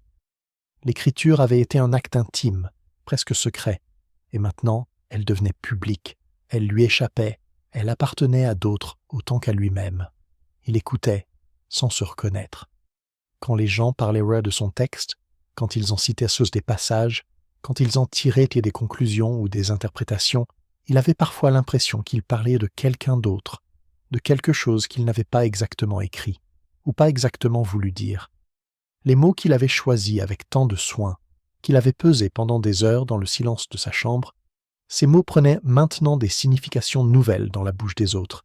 Ils se chargeaient de nuances qu'il n'y avait pas mises. Ils servaient des causes qu'il n'avait pas imaginées. Les jours passaient, et l'attention ne diminuait pas. Au contraire, elle semblait croître, se nourrir d'elle-même, comme un feu qui trouve toujours de nouveaux combustibles. Chaque conversation engendrait d'autres conversations. Chaque invitation menait à d'autres invitations. Chaque rencontre créait des attentes pour d'autres rencontres. Le monde semblait vouloir quelque chose de lui, quelque chose qu'il ne savait pas très bien définir. Une présence, une parole, une confirmation de ce qu'il avait écrit et de ce qu'il était supposé représenter. La reconnaissance n'apportait pas le repos. Il aurait pu imaginer avant que le fait d'être reconnu, d'être apprécié, d'être écouté, apporterait une forme de satisfaction, de plénitude, quelque chose qui ressemblerait au bonheur. Mais ce n'était pas ce qu'il ressentait. Ce qu'il ressentait ressemblait davantage à une fatigue qui n'était pas celle du corps mais celle de l'âme, une lassitude devant cette agitation constante, devant ces sollicitations qui ne cessaient jamais, devant cette image de lui-même que les autres construisaient et qu'il ne reconnaissait pas comme la sienne.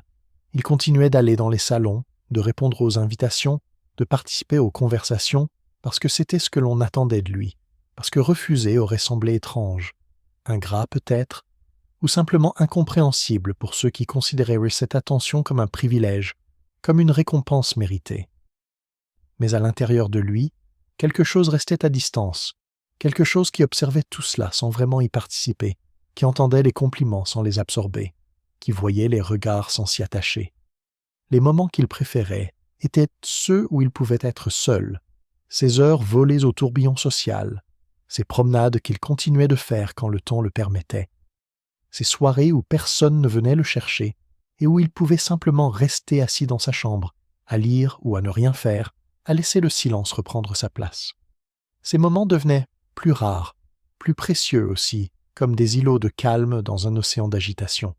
Il pensait parfois aux charmettes, à cette vie retirée qu'il avait menée pendant des années, à cette paix qu'il avait connue et qu'il avait dû quitter. La simplicité de ces jours-là lui semblait maintenant presque irréelle, comme un rêve dont on se souvient au réveil et dont les contours s'effacent à mesure que la journée avance.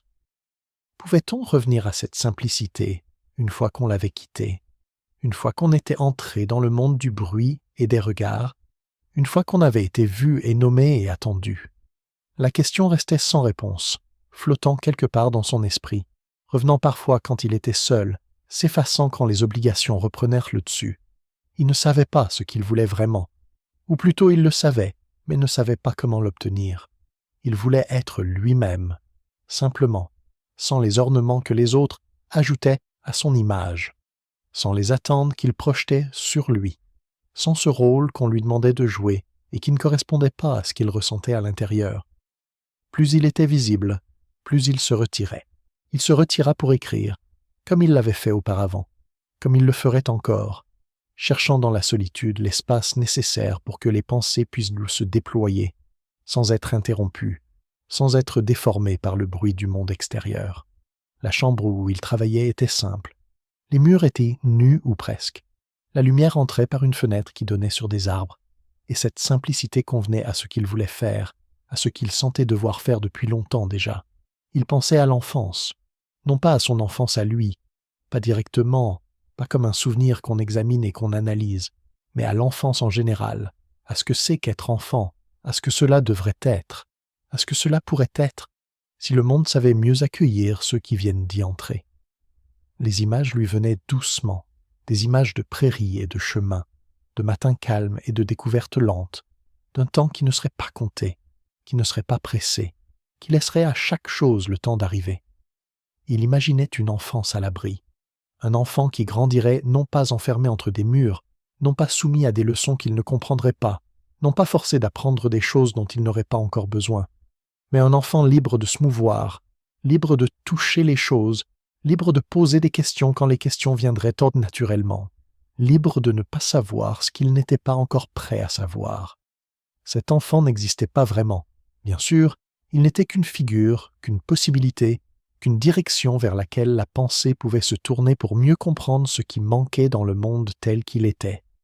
Les mots venaient lentement, car ils devaient porter quelque chose de délicat, quelque chose qui ne pouvait pas être dit brutalement, qui demandait des détours, des images, des exemples tirés de la nature et de la vie.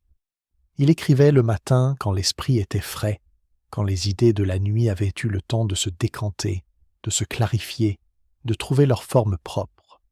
Puis il marchait, souvent, parce que la marche aidait la pensée, parce que le mouvement du corps libérait quelque chose dans l'esprit, et quand il revenait à sa table, de nouvelles phrases l'attendaient, prêtes à être inscrites sur le papier.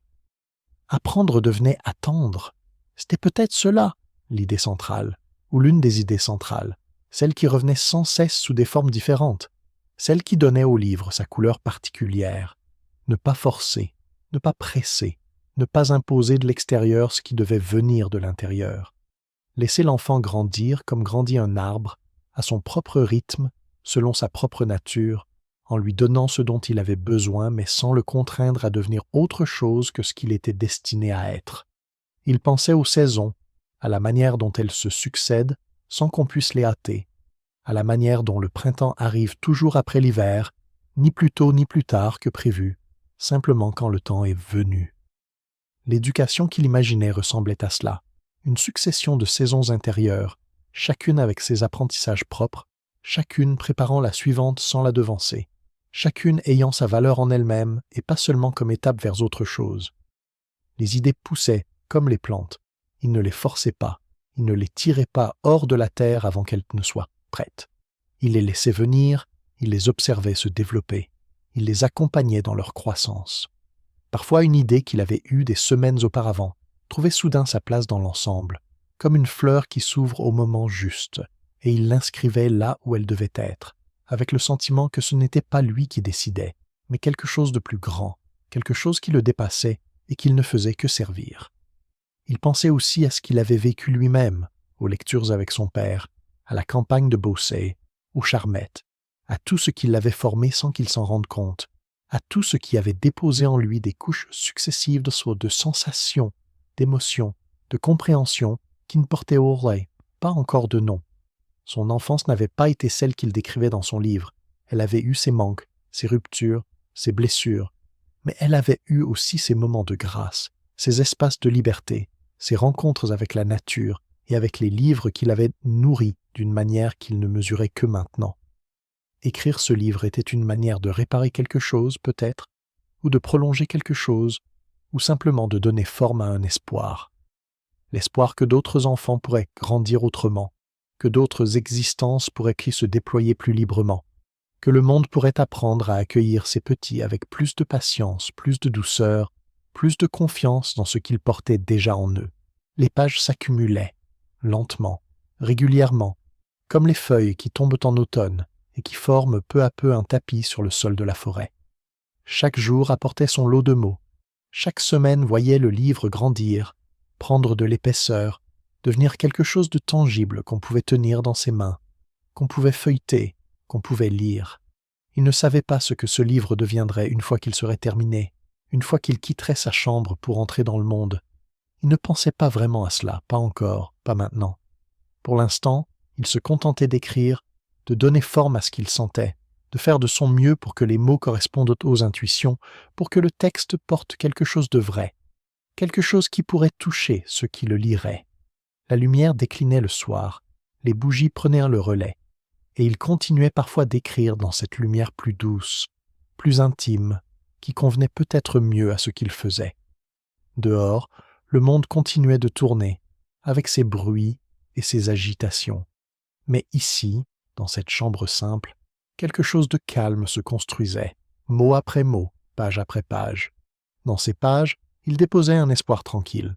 Il y avait une autre question qui l'habitait depuis longtemps, une question différente de celle de l'enfance et de l'éducation, mais qui venait peut-être du même endroit, de cette même intuition profonde que le monde tel qu'il était ne correspondait pas à ce qu'il pourrait être, à ce qu'il devrait être. Cette question concernait la manière dont les hommes vivaient ensemble, la manière dont ils s'organisaient, se gouvernaient, partageaient l'espace et le temps qui leur étaient redonnés. Ils cherchaient une forme simple, non pas une théorie compliquée que seuls quelques savants pourraient le comprendre, mais quelque chose de fondamental, quelque chose qui toucherait à l'essentiel de ce que signifie vivre avec d'autres, appartenir à une communauté, être à la fois soi-même et partie d'un ensemble plus grand.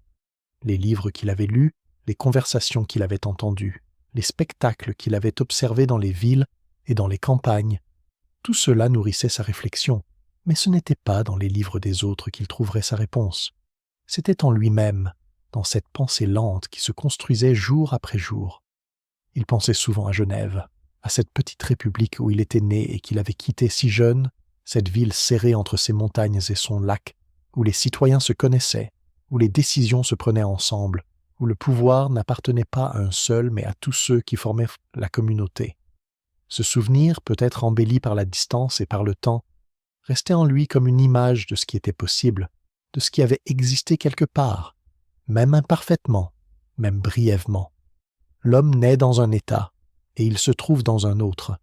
Cette pensée revenait sans cesse, sous des formes différentes, avec des mots différents, mais toujours la même intuition au fond.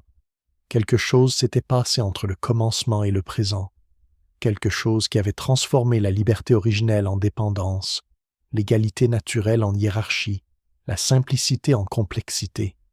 Mais ce quelque chose n'était pas une fatalité, ce n'était pas un destin inévitable, c'était le résultat de choix, d'arrangements, d'accords tacites ou explicites qui auraient pu être différents. Vivre ensemble sans se perdre, c'était peut-être cela, le cœur de ce qu'il cherchait à formuler. Comment des êtres libres pouvaient-ils s'unir sans renoncer à ce qui les rendait libres? Comment pouvait-on appartenir à un groupe, obéir à des règles communes, participer à une volonté partagée, tout en restant maître de soi-même, tout en ne devenant pas l'esclave d'un autre ou d'un pouvoir arbitraire? La question semblait contenir sa propre impossibilité, et pourtant, il sentait qu'une réponse existait, qu'elle était là, quelque part, attendant d'être découverte. Il écrivait lentement, plus lentement peut-être que pour ses autres ouvrages, car les idées qu'il maniait ici étaient délicates. Elles demandaient de la précision. Elles ne supportaient pas l'approximation. Chaque mot devait être pesé, chaque phrase devait s'articuler avec les autres, l'ensemble devait tenir comme tient un édifice bien construit, où chaque pierre soutient les autres et est soutenue par elles, l'accord plutôt que la contrainte. C'était la direction vers laquelle sa pensée le menait. Si les hommes devaient vivre sous des lois, que ces lois soient les leurs, qu'ils les aient choisies ensemble, qu'ils puissent s'y reconnaître comme dans un miroir plutôt que de les subir comme une force étrangère. L'obéissance à une règle que l'on s'est donnée soi-même n'était pas une servitude, c'était au contraire la forme la plus haute de la liberté, car elle unissait la volonté individuelle à la volonté commune, elle faisait de chacun un participant plutôt qu'un sujet.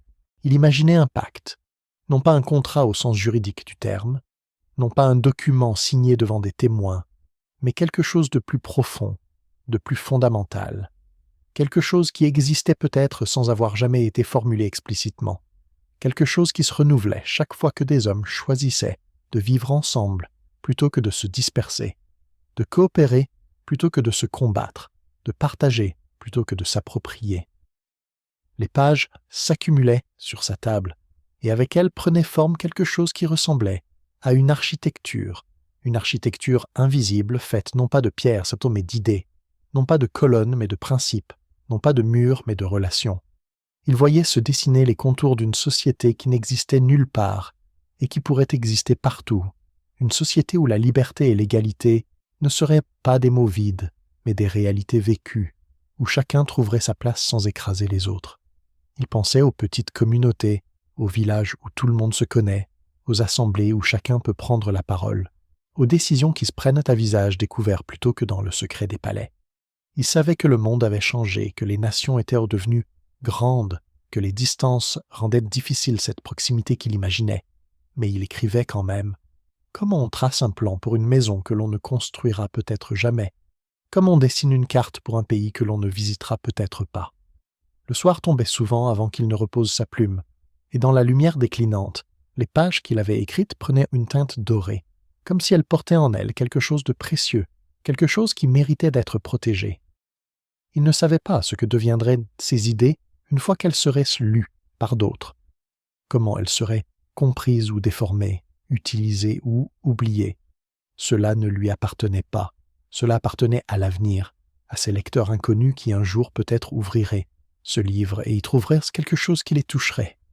Pour l'instant, il se contentait d'écrire, de donner forme à ce qu'il sentait, de construire mot après mot cette réflexion sur ce que pourrait être une vie commune juste, une vie où les chaînes seraient remplacées par des liens librement consentis, où l'ordre naîtrait non pas de la force mais de l'accord, où la société serait l'œuvre de tous plutôt que l'instrument de quelques-uns.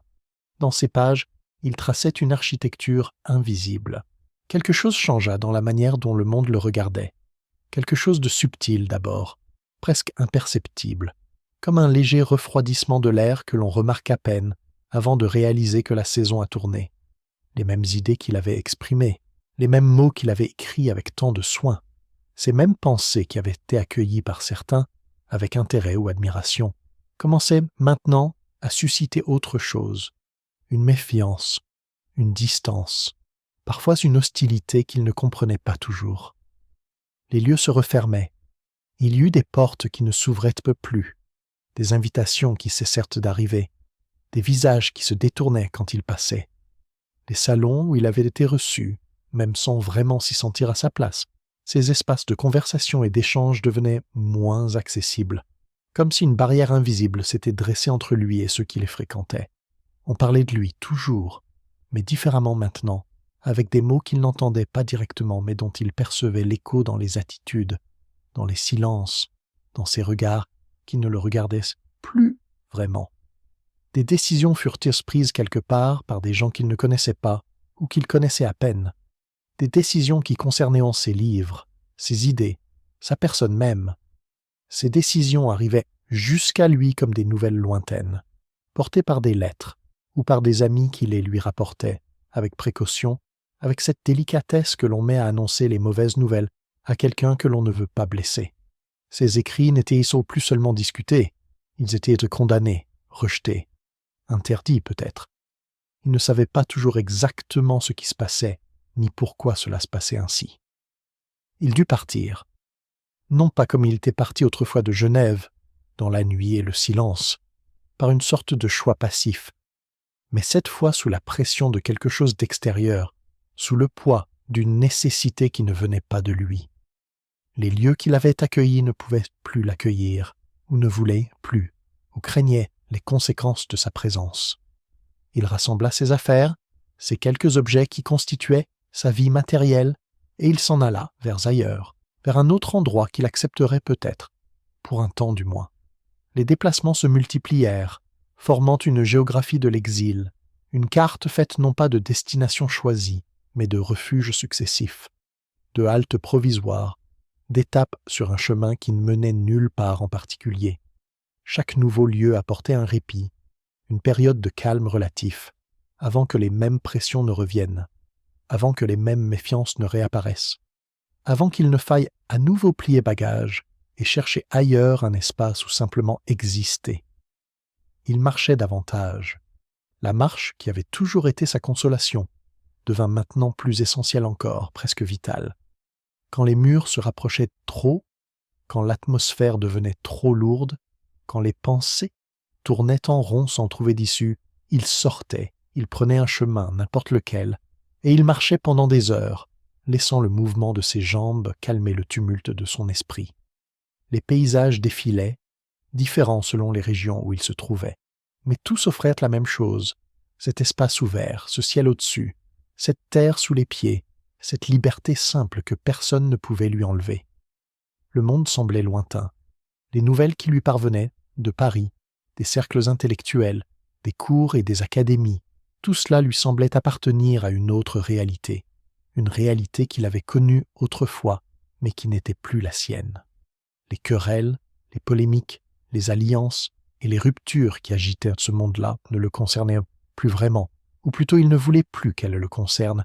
Il voulait se tenir à l'écart, préserver ce qui lui restait de paix intérieure, ne pas se laisser consumer par des conflits qu'il ne comprenait pas et qu'il ne pouvait pas gagner. Les gens qu'il rencontrait maintenant étaient plus simples, des paysans, des aubergistes, des inconnus croisés sur les routes. Ces rencontres n'avaient pas la brillance des conversations de salon, elles n'étaient pas faites de mots d'esprit et d'idées subtiles, mais elles avaient quelque chose d'autre, une authenticité peut-être, une franchise qui ne cherchait pas à impressionner ni à manipuler. Il préférait ces échanges modestes aux joutes intellectuelles qui l'avaient autrefois fasciné. Il y trouvait un repos que l'autre monde ne lui avait jamais donné. Il continuait d'écrire, mais différemment, non plus pour convaincre, non plus pour participer au débat de son temps, mais pour lui-même, pour clarifier ses pensées, pour laisser une trace de ce qu'il avait été et de ce qu'il avait voulu. Les mots qu'il posait sur le papier n'étaient plus destinés à être lus immédiatement. Ils étaient destinés à un avenir qu'il ne verrait peut-être pas, à des lecteurs qu'il ne connaîtrait jamais, à une postérité hypothétique qui comprendrait peut-être ce que ses contemporains n'avaient pas su comprendre. La solitude n'était plus une privation, elle était devenue un choix, une nécessité intérieure, la seule manière de préserver quelque chose d'intact au milieu des turbulences. Il avait besoin de silence pour entendre sa propre voix. Il avait besoin de distance pour voir clairement ce qu'il pensait.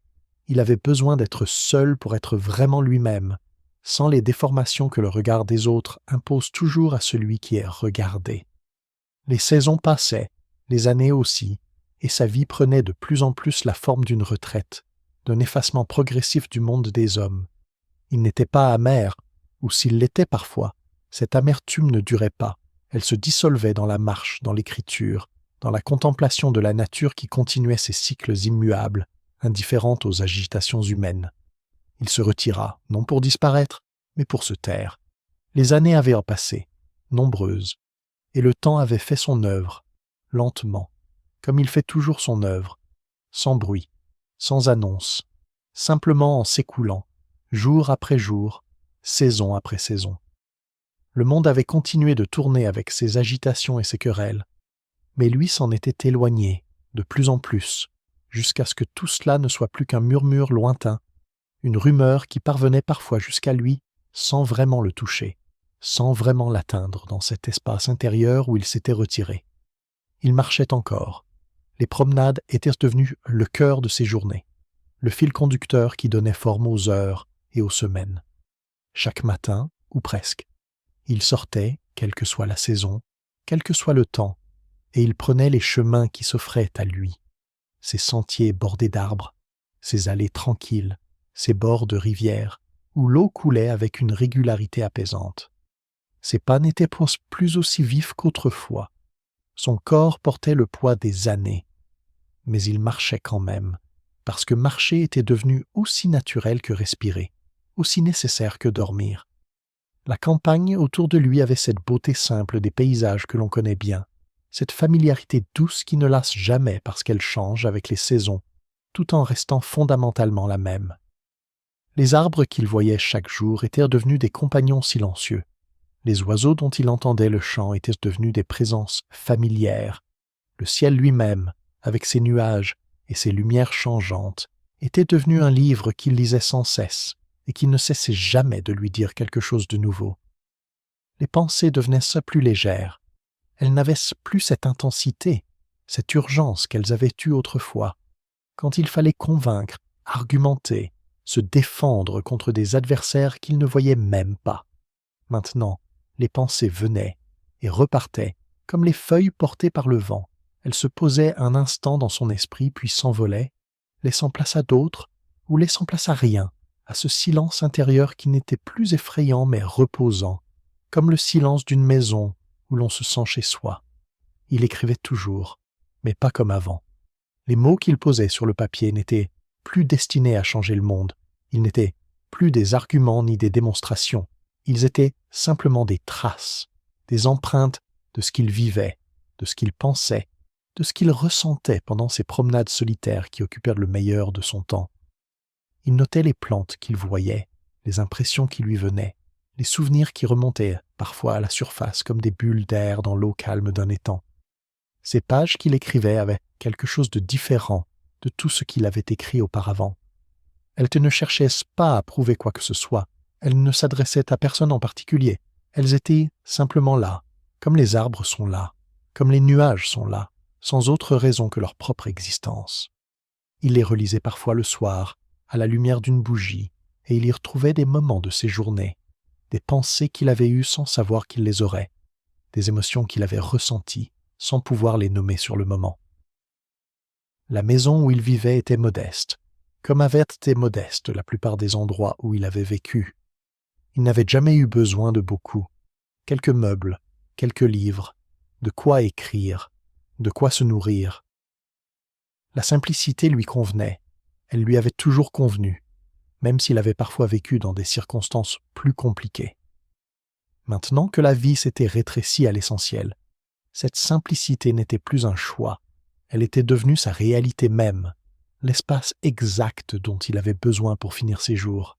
Il y avait une femme auprès de lui, une présence fidèle qui partageait cette vie retirée, qui s'occupait des choses pratiques, qui veillait à ce qu'il ne manque de rien. Leur existence commune avait cette qualité paisible des vieux couples qui n'ont plus besoin de beaucoup de mots pour se comprendre, qui ont traversé ensemble suffisamment d'épreuves pour savoir ce qui compte et ce qui ne compte pas. Ils vivaient dans cette tranquillité domestique qui n'a rien de spectaculaire, mais qui est peut-être, au fond, ce que la plupart des êtres humains recherchent, sans toujours le savoir. Les matins se suivaient, semblables et différents à la fois. Ils se levaient avec le jour, ils prenaient un repas léger, ils sortaient marcher. Les après-midi étaient consacrés à la lecture, à l'écriture, à ces occupations tranquilles qui remplissaient les heures sans les bousculer. Les soirs étaient si calmes, la nuit venait, le sommeil venait, et le lendemain tout recommençait, dans cette répétition qui n'était pas monotone mais rassurante, comme le battement régulier d'un cœur qui continue de battre. Un jour, le battement s'arrêta. Il n'y eut pas de drame, pas de scène, pas de mot dernier prononcé dans un souffle. Il y eut simplement la fin de quelque chose qui avait commencé longtemps auparavant, dans une maison de Genève, au bord d'un lac, dans une ville serrée entre ces montagnes. La vie qui avait traversé tant de paysages, tant de rencontres, tant de pensées, cette vie-là s'acheva, comme s'achèvent toutes les vies, dans le silence et la discrétion.